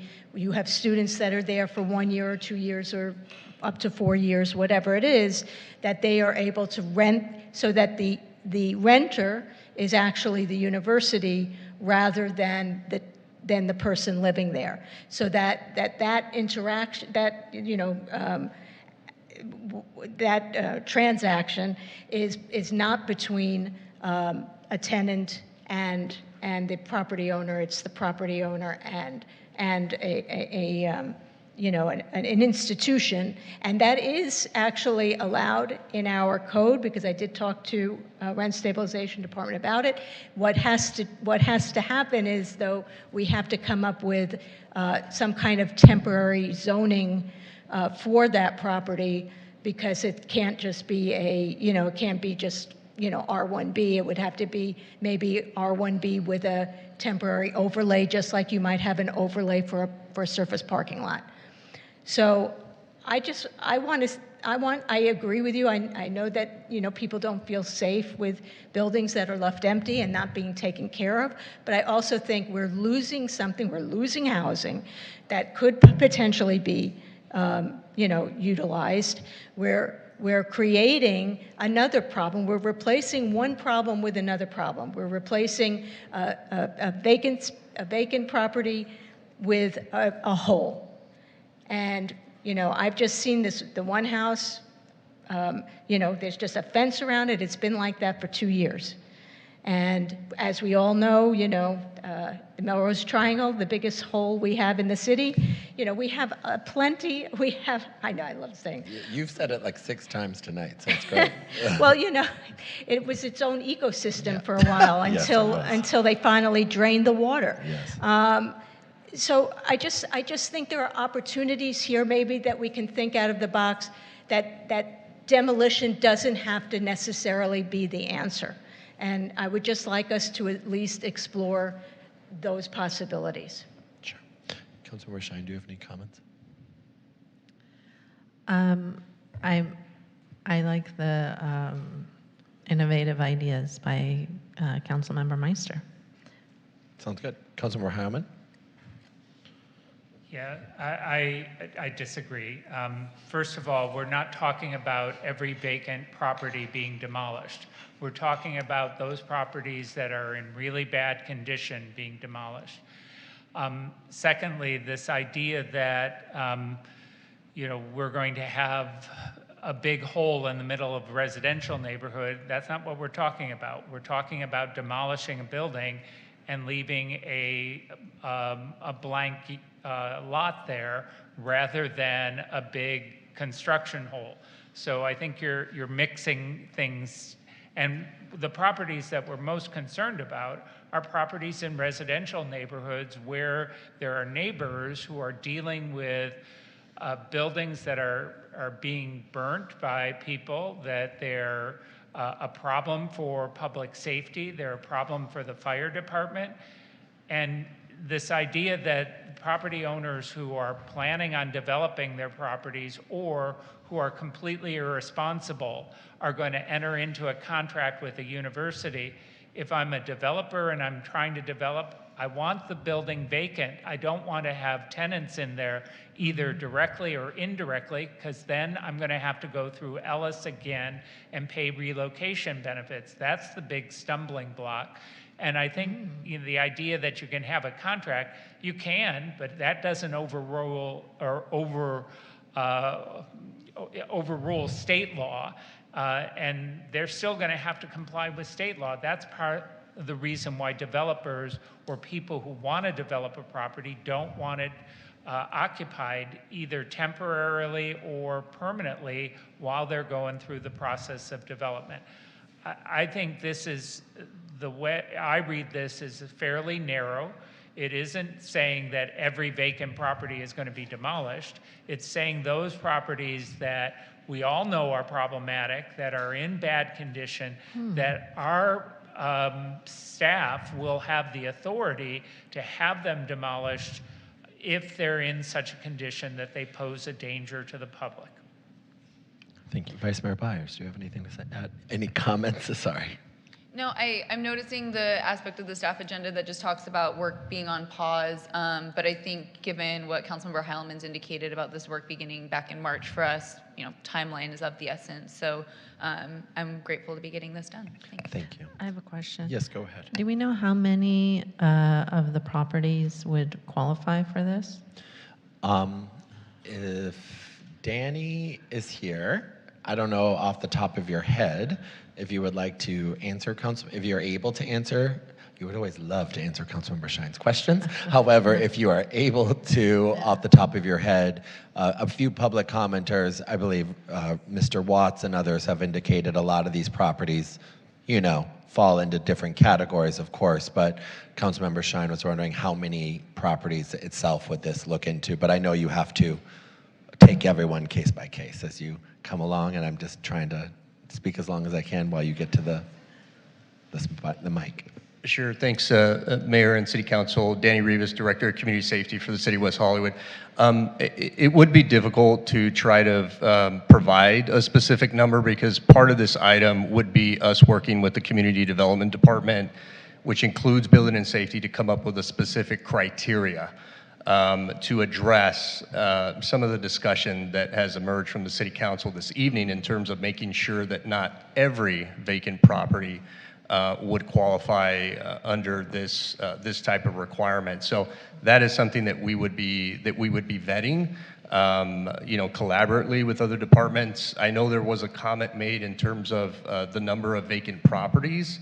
And I think there was a number thrown out of a little over 50. And so just know that, yes, we do have over 50 vacant properties, but not all of those 50 plus properties are problematic. A lot of them, most of them are in the stable condition, but we probably have, anywhere between 10 to 15 of the 50 plus that fall into a problematic type category. It says 14 here. That could potentially be qualified under this after vetting. You said 14. It says Councilmember Shea. 14 problematic. Got it. And perhaps, Danny, as if this item is to pass tonight, you could look into Councilmember Shine, when it comes back to council, that narrower scope once it's developed, what that looks like after this is processed, so that way that question itself is answered. If the council moves forward this tonight, it comes back to us, I believe, in October or something is the deadline. So before we make that final decision, that could be answered. Thank you. Yeah, sure, absolutely. Okay. Thank you. All right, since it's my item, I'm going to make a motion, and if there is a second, that's lovely. Wonderful. All right, there is a motion and a second. Thank you. That passes 4-1. All right, moving right along. It's me again. Co-sponsorship of the One Institute Circa LGBTQ Histories Festival. Do we have any public commenters or citizen position slips on this item? Nope. Okay, why don't we go right into questions? I know you had a question, Councilmember Meister. Yeah, it's really more of a concern. So I remember when this came before us, I guess it was last year. Was it last year? Last year. Yeah. Yeah. And the allocated amount was 10,000, and I think we did have a conversation about the fact that many of the events are not happening in the city, that it's all around the county. And I seem to remember that I brought up the fact that I would hope that next time they would look for co-sponsors because they're going to be in different parts of the city, of the county. And I can't tell from the staff report if they have found co-sponsors, and it concerns me that we've doubled the amount that we are offering in sponsorship when most of our sponsorships are $10,000, and it just seems to me that especially because most of the events are not in the city, that 20,000 is just really a lot to spend. So that's my concern. Are there any other questions before I answer Councilmember Meister's question? Nope. Great. So my understanding is that the One Institute is looking at different venues, mostly additionally to include more West Hollywood based.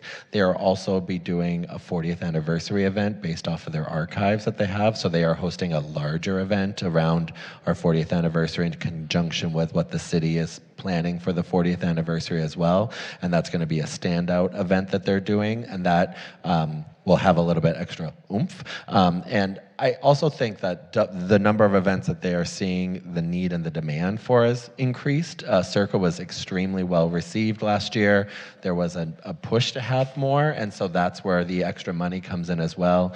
The One Institute obviously is a part of our city's history, and so that's where the dollar amount came in. I understand a couple of meetings ago we talked about the co-sponsorship policies, and that usually was the 5 to 10, and I decided to do the 20 based off of talking with the organization, what they had planned, the expansion of it, the specific city-related event that they were actually not doing anything. They're working with internal partners, that we all have here, the Lavender Effect and so on and so forth, to do that, and that's something that they're going to be putting those dollars towards.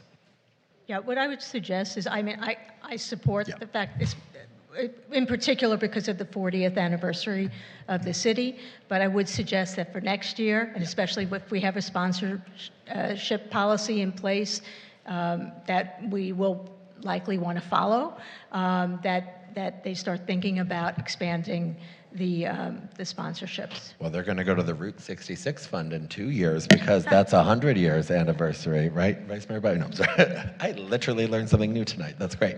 Are there any other comments or questions? Nope. All right. I will make a motion since it's my item.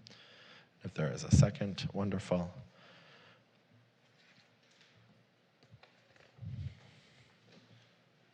Thank you. That passes 5-0. All right, moving right along. Do my colleagues want a break? It's 7:50, or do we want to keep going? Keep going? Great. Item 6E, update regarding the Social Justice Advisory Board. Mayor, Vice Mayor, and council members, the item before you is an update regarding the Social Justice Advisory Board. By way of background, at the October 17, 2022 City Council meeting, the City Council received the recommendations from the then Social Justice Task Force, thanked them for their work, and directed staff to return with an item to create a Social Justice Advisory Board. So at the January 23rd, 2023 meeting, a resolution was adopted by the City Council approving this board and meeting quarterly rather than monthly. We then did the appointments through our regular appointment and reappointment biennial process, and the board met for the first time on August 7th, 2023. Go to the next page. Okay, so the first meeting was really not supposed to be held until October, but the board requested that they meet a little early, so they started on August 7th. They then had a meeting on October 24th. Then they were scheduled to have a special meeting, which was scheduled prior to January, and all members indicated that they would be able to attend, but that meeting had to be canceled due to a lack of quorum. We then reached out to the board again to look at potential dates and landed on February 27th. And again, they were unable to meet due to a lack of quorum. They then met March 12th and April 9th, and their most recent meeting in July, unfortunately, would not have been able to happen had we not sworn in a new member before the meeting started so that they could meet quorum and have a meeting. At their April 9th, 2024 meeting, the board made a vote to request that they start meeting monthly. At that meeting, 6 members were present, 2 were absent, and there was currently 1 vacancy on the board.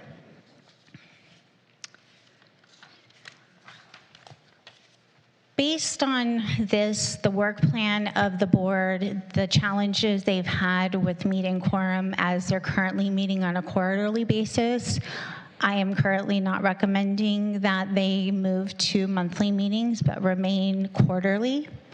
The items that they are tasked with overseeing and the departments and divisions that have to do that work, the time in between is helpful so that when staff returns, there's meaningful content for the board to hear and provide additional direction or information.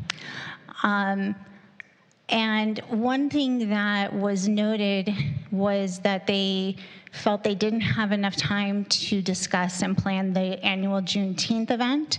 So in speaking with staff, we've recommended that every agenda will have Juneteenth on it so that that can be a standing item on the agenda for them to discuss.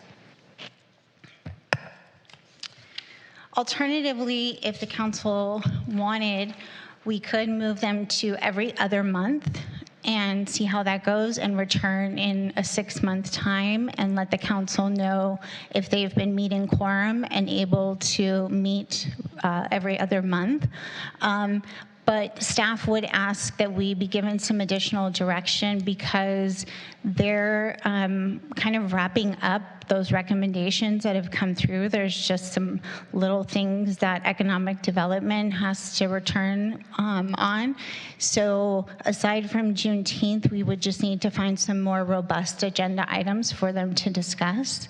So at this time, I thank the council for hearing my report and am open to any questions or comments. Thank you. Councilmember Shine? Yes, are there any comments on this today? No. Okay. So I don't agree at all about moving them or keeping them quarterly. A big part of the reason why there was issues with attendance with the quarterly from what I was given feedback about, was that there was a lack of motivation because it was quarterly, a feeling that they're not as important of a body. And this is literally a body made up of BIPOC people who haven't had an important seat at the table in the city of West Hollywood, which is why the Social Justice Task Force was created and why the advisory board was then created. They voted after the lack of quorum issues. So I really don't, and I know this was not your intent, but the way it's presented, it dings them for something that it's kind of like, well, they voted to go monthly because they thought they would have quorum. And it looks like they did, except for that one time, because there's only been 3 meetings since they became monthly, correct? They're currently still not meeting monthly. They've had, since their vote in April, they have met once, Okay. and they had quorum. And the second meeting that they had, they wouldn't have had quorum had we not sworn in the new member. But they did have it because of that new member. I'm just trying to understand. So April, they voted to go monthly, and they met in May? They've met May, and then they met this past July, which was last week, Okay, I but believe not was their June. meeting. Okay. I understand what I'm hearing is that there's the issues are absolutely complex, and do need a lot of thought because this is a board that is doing incredibly important work. So, what I'm trying to understand then is why, if they haven't met monthly yet, then why is it taking, because there hasn't been meetings anyway from what I'm hearing, why is it taking the staff so long to get the information that's needed to do the work on this? And we do have a public commenter that just came up. Yeah. Okay. Is that okay, Melissa, for Yeah, a that's second fine. that we just Yeah, yeah. pause? And Rick Watts, you have a public comment?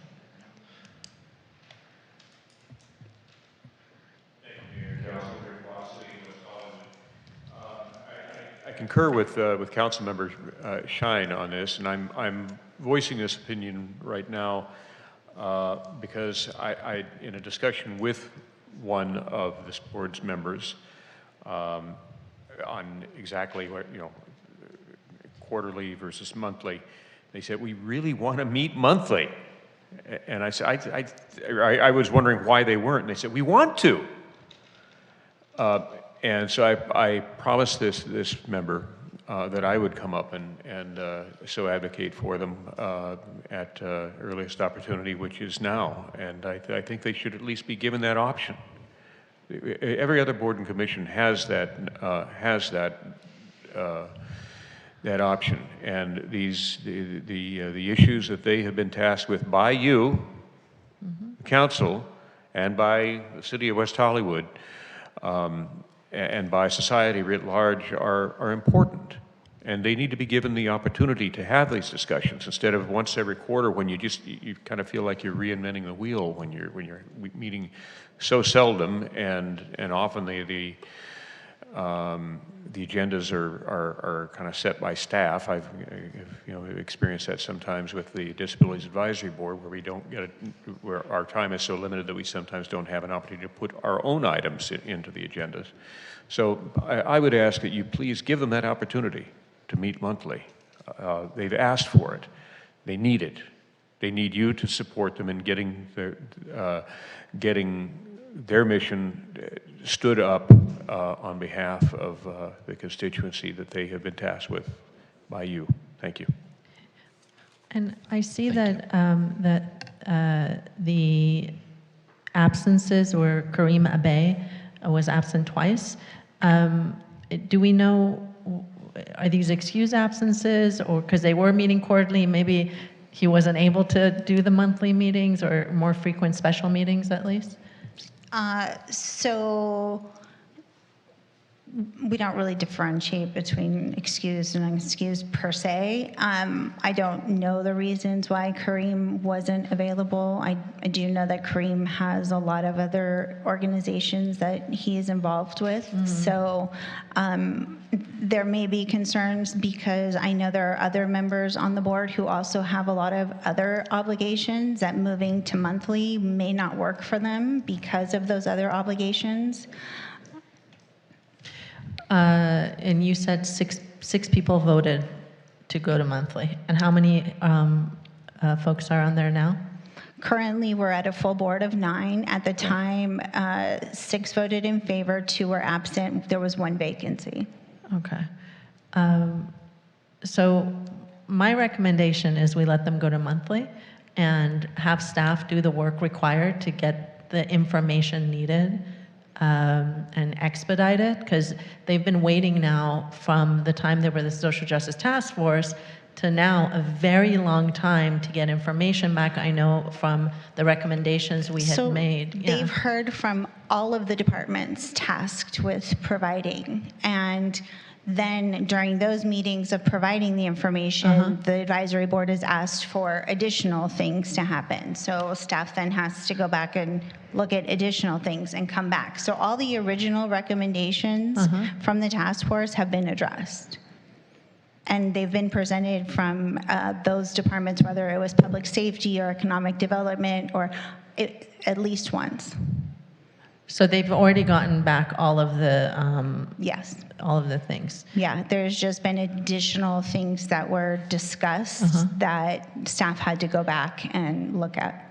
I see. And then is there other things on their work plan to do in between? Not currently, no. Okay.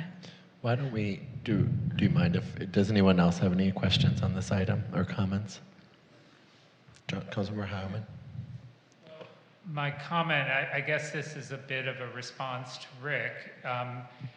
If we have a board that wants to meet monthly, but they're having difficulty having a quorum for quarterly meetings, maybe we should wait until we have regular attendance for quarterly meetings, and then if there's sufficient work, then we could consider maybe making it bi-monthly or making it monthly. But right now, I think we need to just focus on, and maybe this is on us too, maybe we need to make sure that the people we've appointed understand the importance of showing up for the meetings that are scheduled before we start expanding the number of meetings for this board.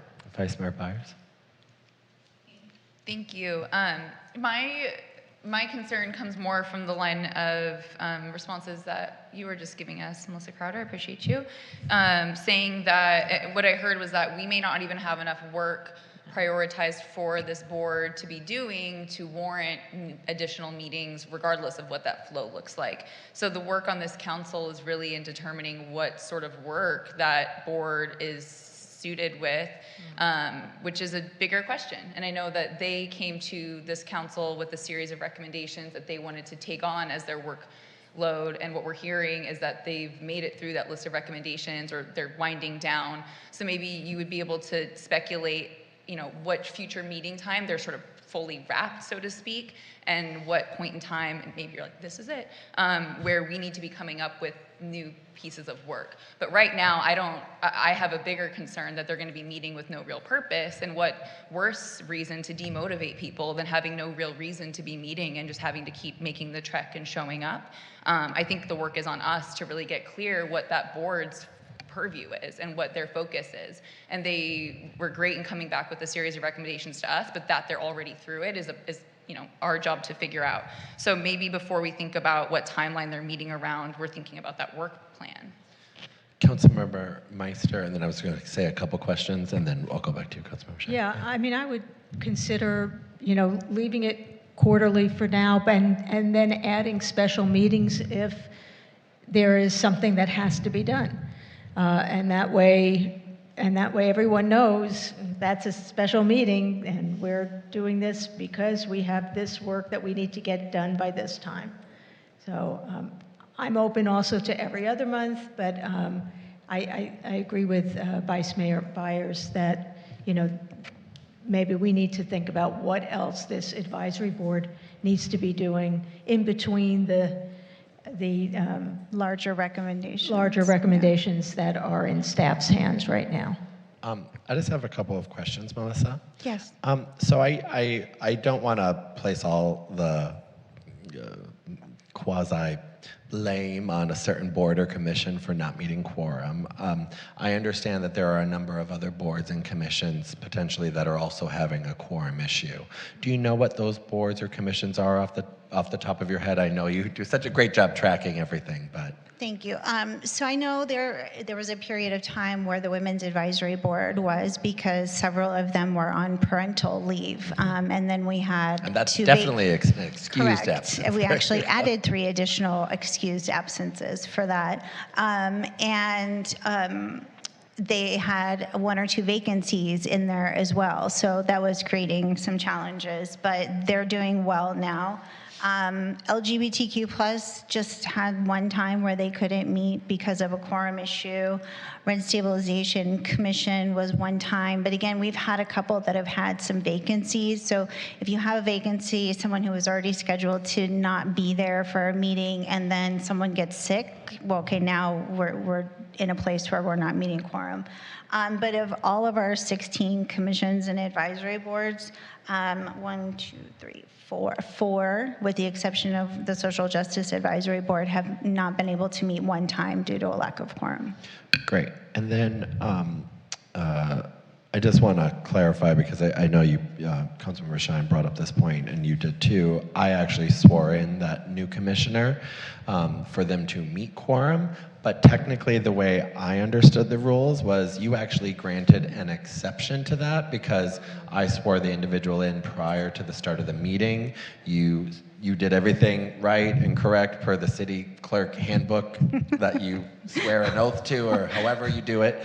But had you not actually have made that determination, and they were actually missing 2 additional members who were late. Yes. One ended up showing up eventually around 7:45, because I left around 7:30. And then that would have allowed them to have quorum, but that's 45 minutes of space and time where the public wasn't, I think, getting what the Social Justice Advisory Board is, it wasn't posted at the right time, as well as wasting staff time just sitting there, everyone's time. I mean, social justice is never a waste, but people were sitting there, and normally you would have canceled the meeting after 10 or so minutes. I mean, I was calling board members, asking them where they were. Which I think I've done in the past too, to try and get quorum, is reached out to, if it was a direct appointed, I reached out and said, hey, can you reach out to your member? We're trying to get quorum for tonight's meeting. And we shouldn't have to do that. Yeah. And if we did have members of the public there, or there was a time we had a consultant there to present, it's just not a good look. It's a waste of resources. Yeah, thank you. Councilmember Shine. Yeah, okay, so the issue with, now I understand what's going on with staff. I would not be supportive of going back to quarterly because of being told that they're not motivated to even do quarterly, because it is absolutely too much of a long span. They did vote, 6 votes was still votes from the majority at the meeting to do monthly, but I understand that if staff now needs to bring these items. So for me, I would be supportive right now of doing bi-monthly and making sure they commit to being there in order to, I guess we'll think of it as a test pilot of some months. And I would also like to actually give direction that it's not on us as a city council to come up for them to have their work plan. We've already given them a purview. We discussed a purview when we created them, isn't that right?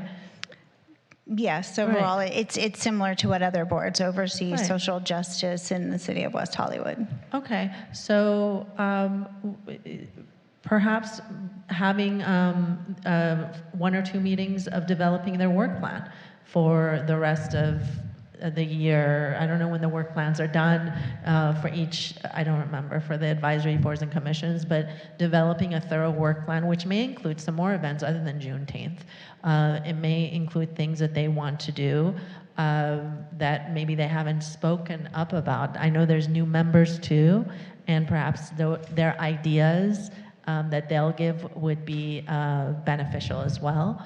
And I think right now a bi-monthly would be good. And a reach out to the other members to let them know of the change would probably be important, so they can decide if they have other responsibilities, they can just step off so we can appoint some other people.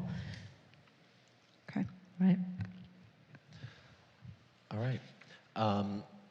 So, would you like to make that into a motion? Let's see if there's a Yes. My motion is that we do bi-monthly meetings, have a work plan developed within the board,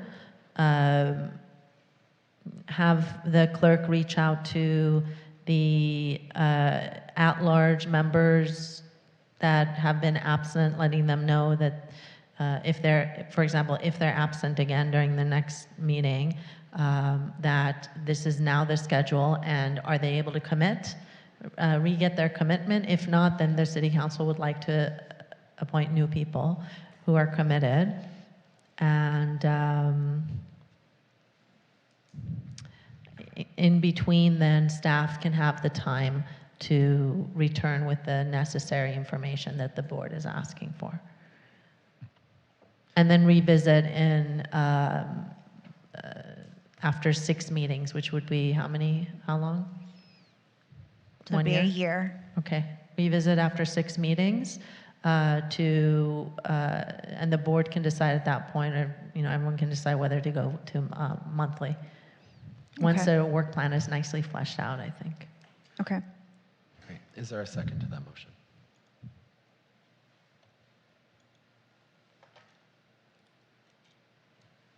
Seeing no second, we'll turn to Councilmember Heilman. Yeah, I'm going to make a motion that we keep the meetings quarterly for now and revisit this in a year and determine at that point whether or not we want to have them meet more frequently after that.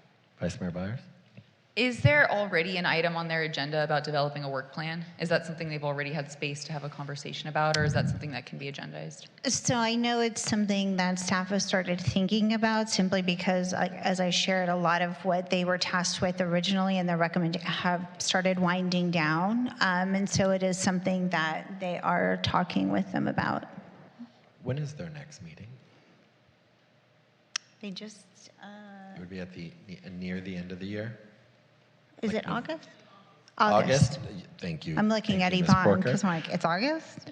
So, and then they would meet again December? Okay. And then there would be a new appointment period come February, Correct. reasonably. So there's 2 meetings ahead this year for that board to have discussions about what their work plan is, an opportunity for reappointment come February, and then rather than maybe a year away in February, we decide before appointments are made if there's an opportunity to put that board into full effect. I would just suggest we do it before appointments are made so people can know what the time and date of that is. And if after 2 meetings there isn't reasonable need to amend their schedule, we can let that new board on with itself. And that's really where, sorry. No, I was just going to suggest also the flip side. So if we see in 6 months or 8 months or whatever the timetable you're suggesting that we haven't had the attendance, then we go back to quarterly.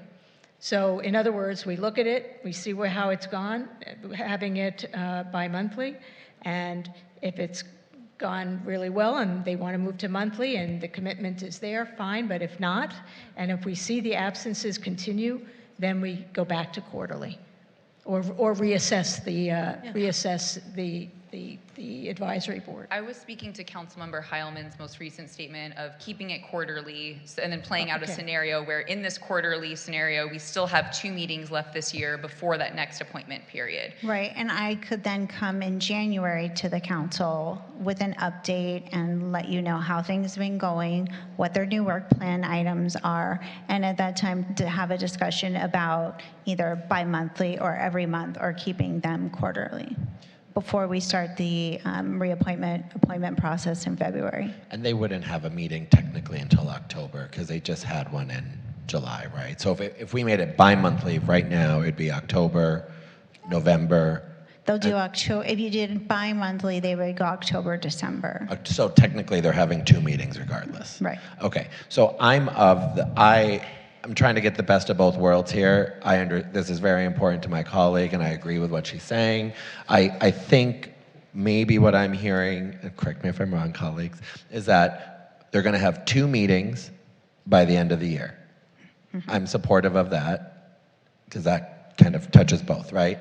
I would fully support work plan development being their entire agenda plus Juneteenth. I love that. It's great. They should do that. I love the work that they've been trying to put into that and seeing it. And then I would report back to the council in January. And I think staff needs to make it very clear. I will call my appointee as well. I hope others do. And saying that this is paramount not only to the success of this board, this very important board, that you show up, but then as well as if they are meeting that requirement in January, which is I think what everyone else is saying, we will have this conversation again about bi-monthly. It's 2 meetings regardless, way the noticing happens, so I think everyone wins here. I know the motion maker, Councilmember Heilman, would that be suitable to you? Yeah, it's consistent with keeping their meetings quarterly and then having a review in approximately 6 months. Great. Okay. All right. So that is a motion, I believe. So is that a substitute motion? I don't, so I think. Or not? So the original motion. There was never a second to the there was first no motion. second to the first one. So Heilman's didn't have a second yet. Vice Mayor Byers was trying to use him. Well, on the screen, it has motion by Councilmember Shine. That was Right. never removed from. So I cleared it. So Okay, now I'll make my motion. And see if there's a second to it. There is. and then that is including the mayor's overall statement of we'll have 2 meetings by the end of the year. Work plan will be a work plan development. It will be the major agenda item and Juneteenth. I will come back with a report in January to the council so that we can discuss the meeting frequency at that time before we start the reappointment process. In February. Perfect. I'm comfortable with that.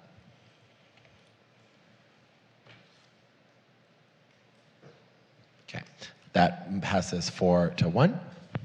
Thank you so much. you. All right, we are moving right along. Melissa, I believe you're back up with 6F, appointment to the Russian-speaking advisory board.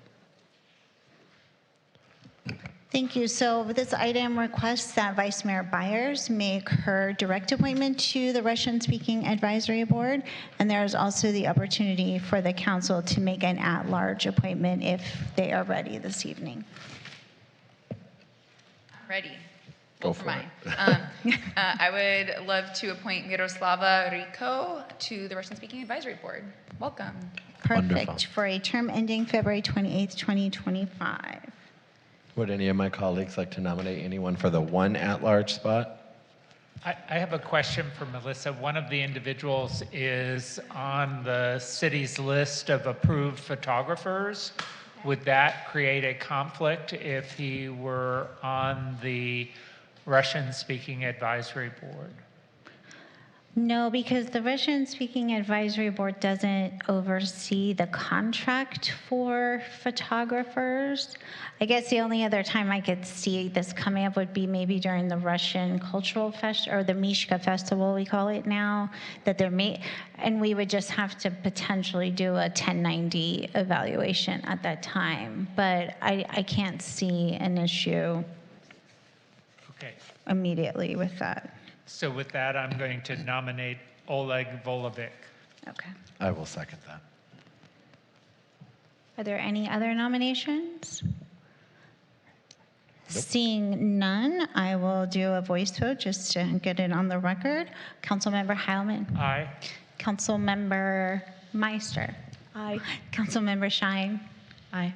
Vice Mayor Byers. Aye. Mayor Erickson. Aye. Okay.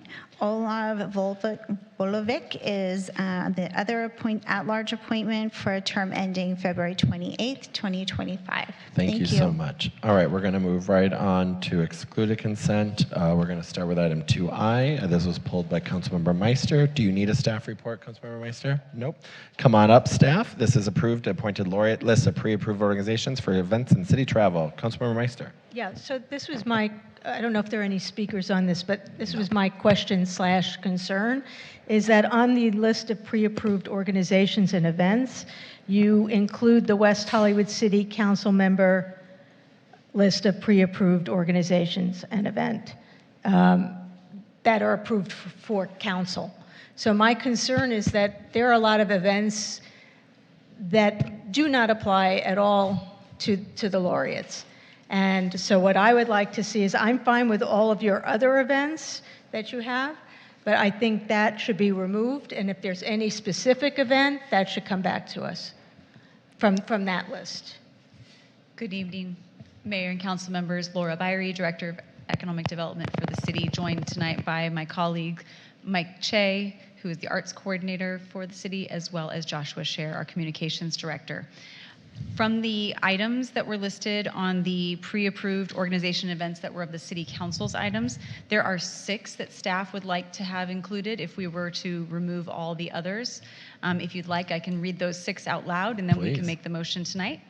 The 6 that we would be interested in adding that are from the West Hollywood City Council members' approved list is the League of California Cities, also known as Cal Cities, the LGBTQ Victory Fund, the U.S. Conference of Mayors, the National League of Cities, Visit West Hollywood, and Equality California. Okay, so U.S. Conference of Mayors is typically the mayors, and so I would not include that on the list. Okay. I mean, literally, it's mostly mayors, and if it's not the mayor, then it's the mayor pro tem or the vice mayor, and that would be inappropriate for the laureates to be at that. Certainly, we'll reduce that down to just the 5 previously listed, and the thought was that they would only go if they were invited to speak on a panel at these. Okay. If anyone invites them to the U.S. Conference of Mayors, come back to us. Yeah, I agree with Councilmember Meister. I'm sorry, I don't want to jump in right. Do my colleagues have any comments or questions before I jump in? I'm fine with that list of 5. I agree with Councilmember Meister. If a mayor from, Kentucky invites our drag laureate to come speak on a panel, I will gladly do that item with Councilmember Meister, myself, and we will do it. I think these are actually really good items. Vice Mayor Byers and myself, as many others, are doing the God's work of promoting our laureates to national other cities. So I expect that to be local, and that travel is fairly minimal. So if there are no other comments, I'm prepared to move this item with that change. All right, I'll make a motion. And great. All right, and then we'll vote.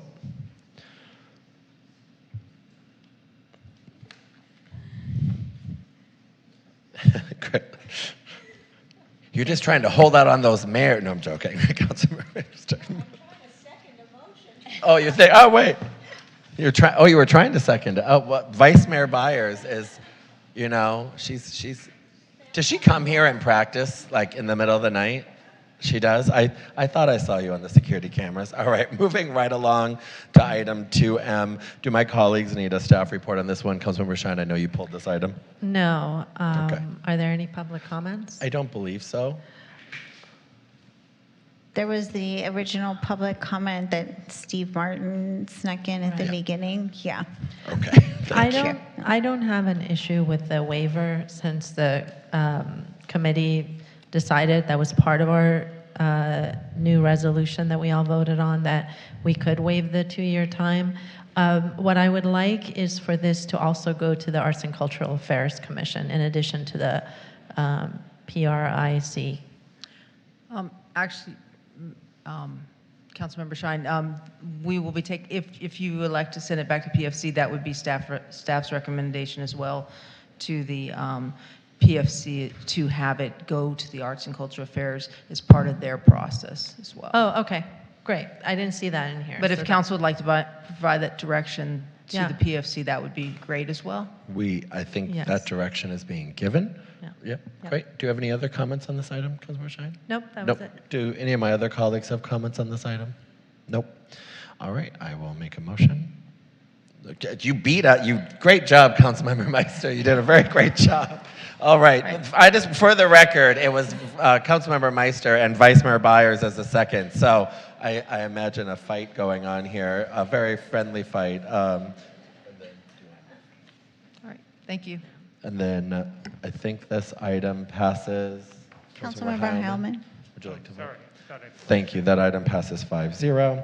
All right. Thank you very much. That concludes the business. We're going to move right along to our last public comment section of the evening. Do we have public commenters, Melissa? I have Rick Watts in chambers, and I believe we have 2 people in Zoom. Wonderful. Mr. Watts. Thank you, Council. Rick Watts, City of West Hollywood. And the last time you'll have to put up with me for tonight. Thank you. I thought that was your comment. You had a nice pause. Yeah. Sorry.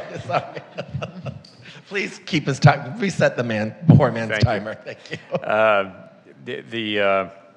On the prior item regarding the social justice task force, I think it may perhaps bear consideration to remind everybody of this new board that attendance at their board is necessary. They've undertaken an obligation, and they need to be there. That said, as the city clerk reminded us, there is not any reason taken whether or not those should have been excused or unexcused absences. And to bring all of that back to my original public comment earlier this evening, sometimes excused absences, or there may be absences due to illness or injury. And my earlier public comment touching on the requirements of the Americans with Disabilities Act and AB 2449 that has amended the Brown Act. I just want to remind the City Council, City Clerk, City Attorney that the city is bound by those things, and we now have a State Attorney General opinion supporting that proposition, and the city, to the extent that we don't abide by those things, the city puts itself potentially at risk.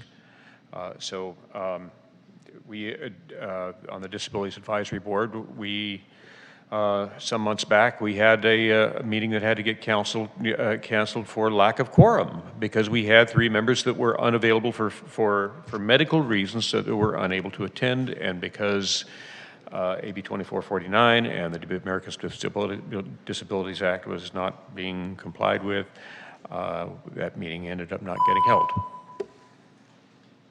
Thank you so much, Rick. We'll go to Zoom. And Thank you, Mayor. Our first speaker on Zoom is Jamie Francis.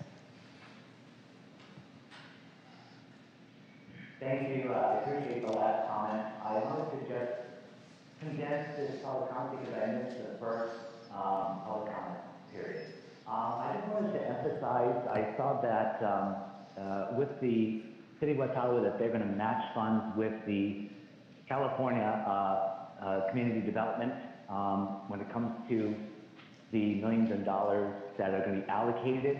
I just want to make sure that there's specifications, because we don't want there to be more or less where there's moderate income more so than very, very low, because what I've encountered is that it is arduous. Being somebody who's been on the list for the City of West Hollywood for almost 12 years now, and I keep on getting offered the same unit that I've declined, or that based on the area or victim of crime, I don't prefer. Keep those things in mind when you are looking to propose certain units, instead of just, not having that discretionary ability to, just give more housing for a certain population over others. And when it comes to your contract with overseeing certain things, Urban Futures, they were not reliable. I know they called me several times.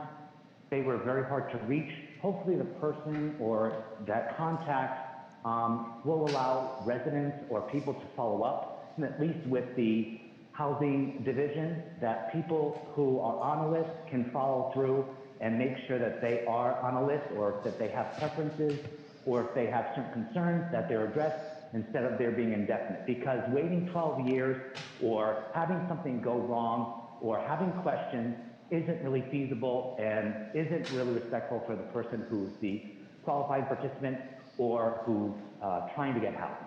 So thank you very much. Thank you, Jamie. Our next speaker is Ramesses S. Please press *6 to unmute. You'll have 2 minutes. Fuck the West Hollywood Sheriff's Department, who have nothing better else to do than to harass me at the bus stop while I'm trying to run my campaign, telling me that they'll arrest me if I'm not taking the bus. I take this as candidate intimidation, because when I call them about all the open drug usage at the bus stop, or being assaulted and being called faggot and being mugged, they tell me to stop calling them because I'm wasting their resources. I have to hold my breath every time somebody exhales, because I don't know if it's nicotine smoke, methamphetamine, or fentanyl, or any of the other drugs. Half the homeless needs to be institutionalized and the other third needs to be put into rehab. I don't know who's more mentally ill, the people on the streets or the government that leaves these people on the streets, or the West Hollywood Sheriff's Department, who threaten us with a good time by telling us we'll arrest you, jail you, and finally give the homeless housing. You house the criminals, but not the homeless. That's why I'm campaigning to abolish the Sheriff's Department and instead hiring West Hollywood Police Department that's more congruent with the values and the population of the West Hollywood. Not some bumpkin-ass heterosexual sheriff from the boonies of California with no fucking sex appeal telling me that getting beat up, robbed, and called fag is not a hate crime. Gay men get beaten up and get pickpocketed across the street from the Sheriff's Department at the bars. That's how useless the Sheriff's Department is. The current mayor gaslights us our concerns as fear-mongering, but I wouldn't take logic lessons or reality from a man who claims to be homosexual, a Catholic, and an employee at Planned Parenthood simultaneously. He can lie to himself, but not to me. He goes to worship the Pope at the expense of the taxpayers, just for the Pope to turn around and tell us that there's too much faggotry in his religion. That's Thank why you, I'm sir. running for Thank city you, sir. council, Your time because is I'm up. tired of Thank you. everybody- Thank you so much to the public commenters. All right, we're going to move on to the last item, which is, and of course I threw something away, councilmember comments and meeting attendance reports. Councilmember Meister, would you go first, please? Yes, sir. Yes, Mayor. So first, again, just to note my no vote on 2E. On 2L, item 2L, which is on the street sweeping services, I wish that they would do more than just sweep the curb, because our streets can be very dirty and they go in one direction, and when they come back, they don't sweep when they're coming back, even though that whole side of the street is still empty, obviously, because the cars are parked on the other side of the street. So I know that it would probably require more water possibly, but I wish we could come up with something to really utilize those street sweepers when they're going down the street and when they're coming back up the street. Item 2Q on the grant for creation, rehab, and or preservation of affordable housing.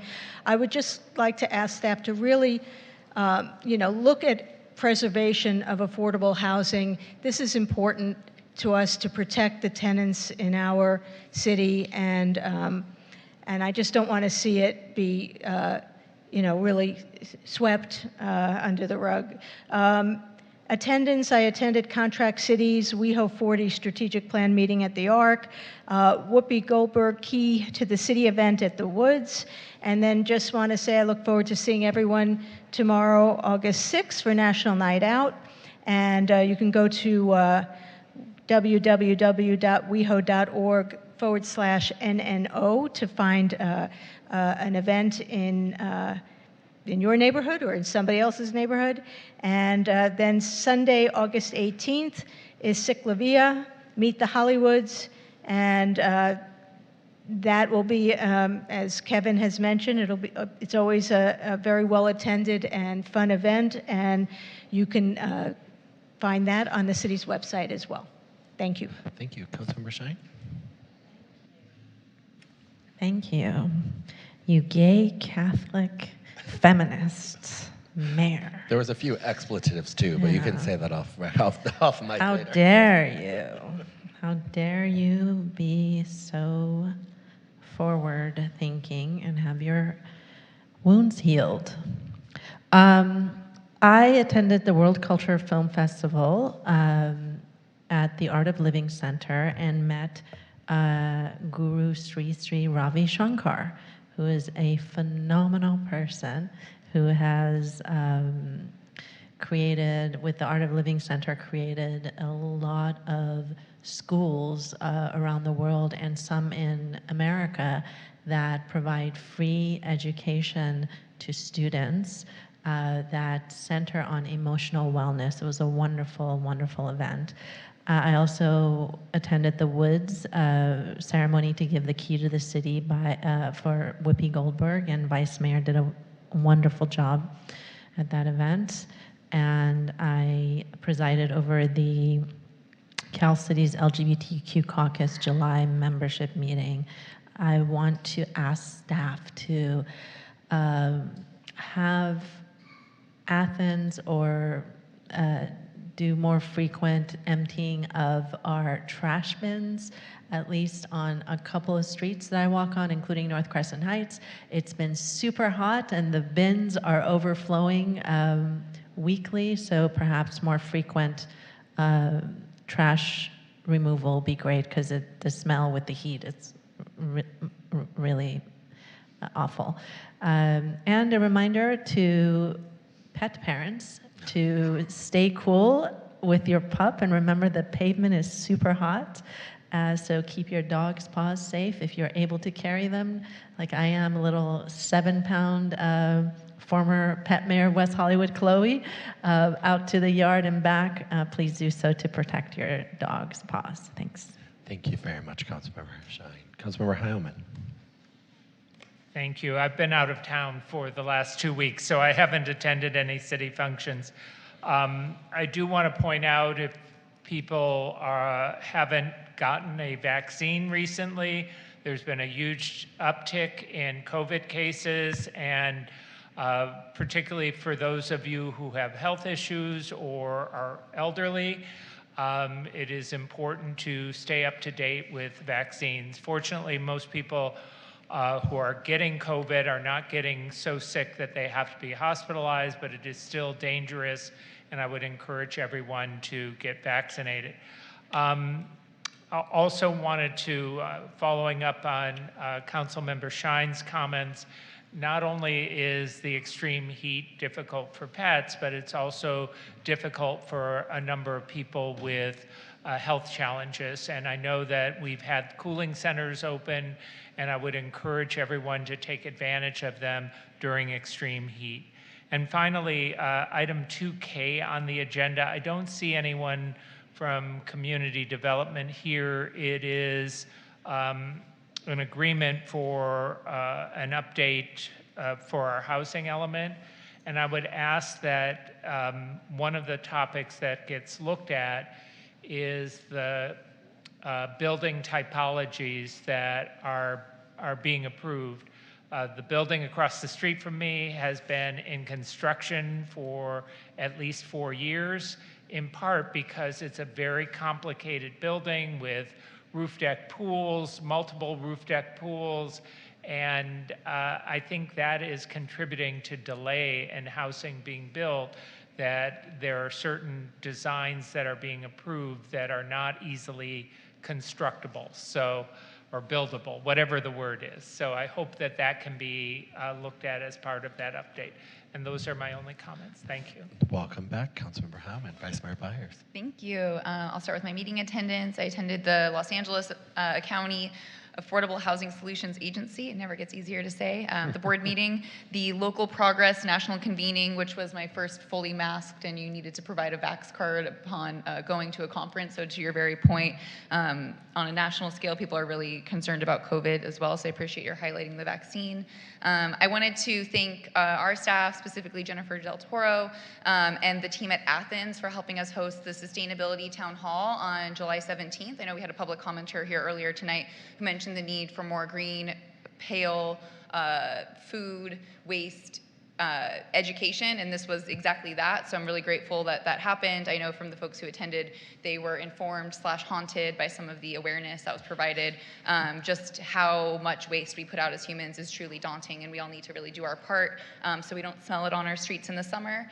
I appreciate the comments about the heat wave. It was also on my mind. And finally, I just hope that after Ciclavia, everybody rolls on over to Summer Sounds concert in Plummer Park. It's the last of the series this summer. It's an amazing time out in the park under those trees, hearing the beautiful music together, 4 p.m. See you there. That's all. Thank you so much. In terms of meetings, I attended the Contract Cities Board of Directors meeting with Councilmember Meister, and we saw a bunch of fire safety equipment, dump water on areas, which was fun. I swore in Kenneth Jones to the Social Justice Commission Advisory Board.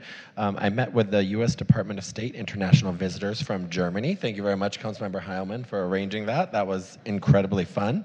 The Contract Cities Ledge Committee, I attended the Disabilities Advisory Board meeting to thank my board member, Yola Doré, for her service as chair, as well as all of the great work she's always done, as well as the commission. I attended the Rent Stabilization Commission to thank my board member, Tina Moore, who will be stepping down after this meeting. I will be making, she's gone already, she's here, but that's okay, it's all good things, but I will be making my direct appointment next at our next meeting. I attended the West Side City's Mayor's Breakfast, where I got caught wearing shorts while everyone else was in suits. I attended the briefing with Sheriff Luna on the Grants Pass decision, a virtual briefing on the DEIR for the K-Line expansion. I opened Total Wine and More on the east side. If you haven't been, go. It's quite fabulous. I met with Governor Newsom's office and discussed local issues impacting the city and talked about his recent veto a year ago on prepackaged food and its impact to our local business community. And I attended the California Contract City Strategic Planning meeting in Lake Arrowhead. And then right before this meeting, we attended the log cabin photo op with County Supervisor Lindsay Horvath, where she is assigning from the county $3 million to rehabilitate this incredible facility. A few items. I keep getting emails and texts regarding the swimming lanes issue. I know staff is working it out. However, there has to be some type of an agreement or understanding. I've directed them to reach out to you, so please, if you could follow up. I saw the photos of the Whoopi Goldberg event. I am extremely jealous. I was in Delaware attending a bachelorette party. Thank you for holding down the fort. The Associate was my feminist awakening, as well as Sister Act 1 and 2, and so if you haven't seen The Associate, you should. But I was extremely jealous, but Vice Mayor and council members did a great job. It was so amazing. Additionally, thank you for passing my colleagues not only the Circa item, but the vacant property item. I'm hopeful to see that come about. And additionally, I understand the urgency of the vacant property item, and while I understand the Planning Commission, as I've watched some of their meetings in the past, this is direction from the council. This isn't them saying no to the item. We've already essentially said, we want this, give us your comments, come back with your amazing feedback. The last time this was given at the Planning Commission meeting, they didn't, I think, take the will of that council in that understanding. It was regarding the hotel rooftop open to the public item, and that's been delayed, I think, for a while now, which is unfortunate because I think the council gave very clear direction saying this is what we want, give us your commentary and bring it back, not do you agree with the item when we've already kind of made that decision. So I would be great in the staff report if that could be made more clear to the Planning Commission, because the council is asking them to provide feedback, not to decide on the legitimacy of an item we've already given direction on. But I'll leave it to the city attorney and the director to figure out how that works. And then additionally, I just want to thank my colleagues for the moving forward of the Andrew Campbell Theater. However it will be done, it will come back to us, but Andrew is a special person to many of us, and it's great to see that continue.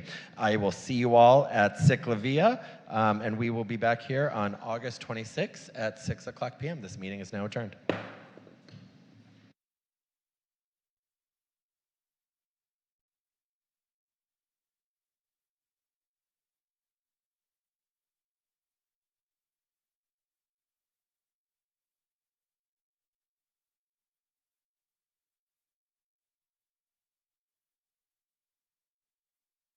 Rating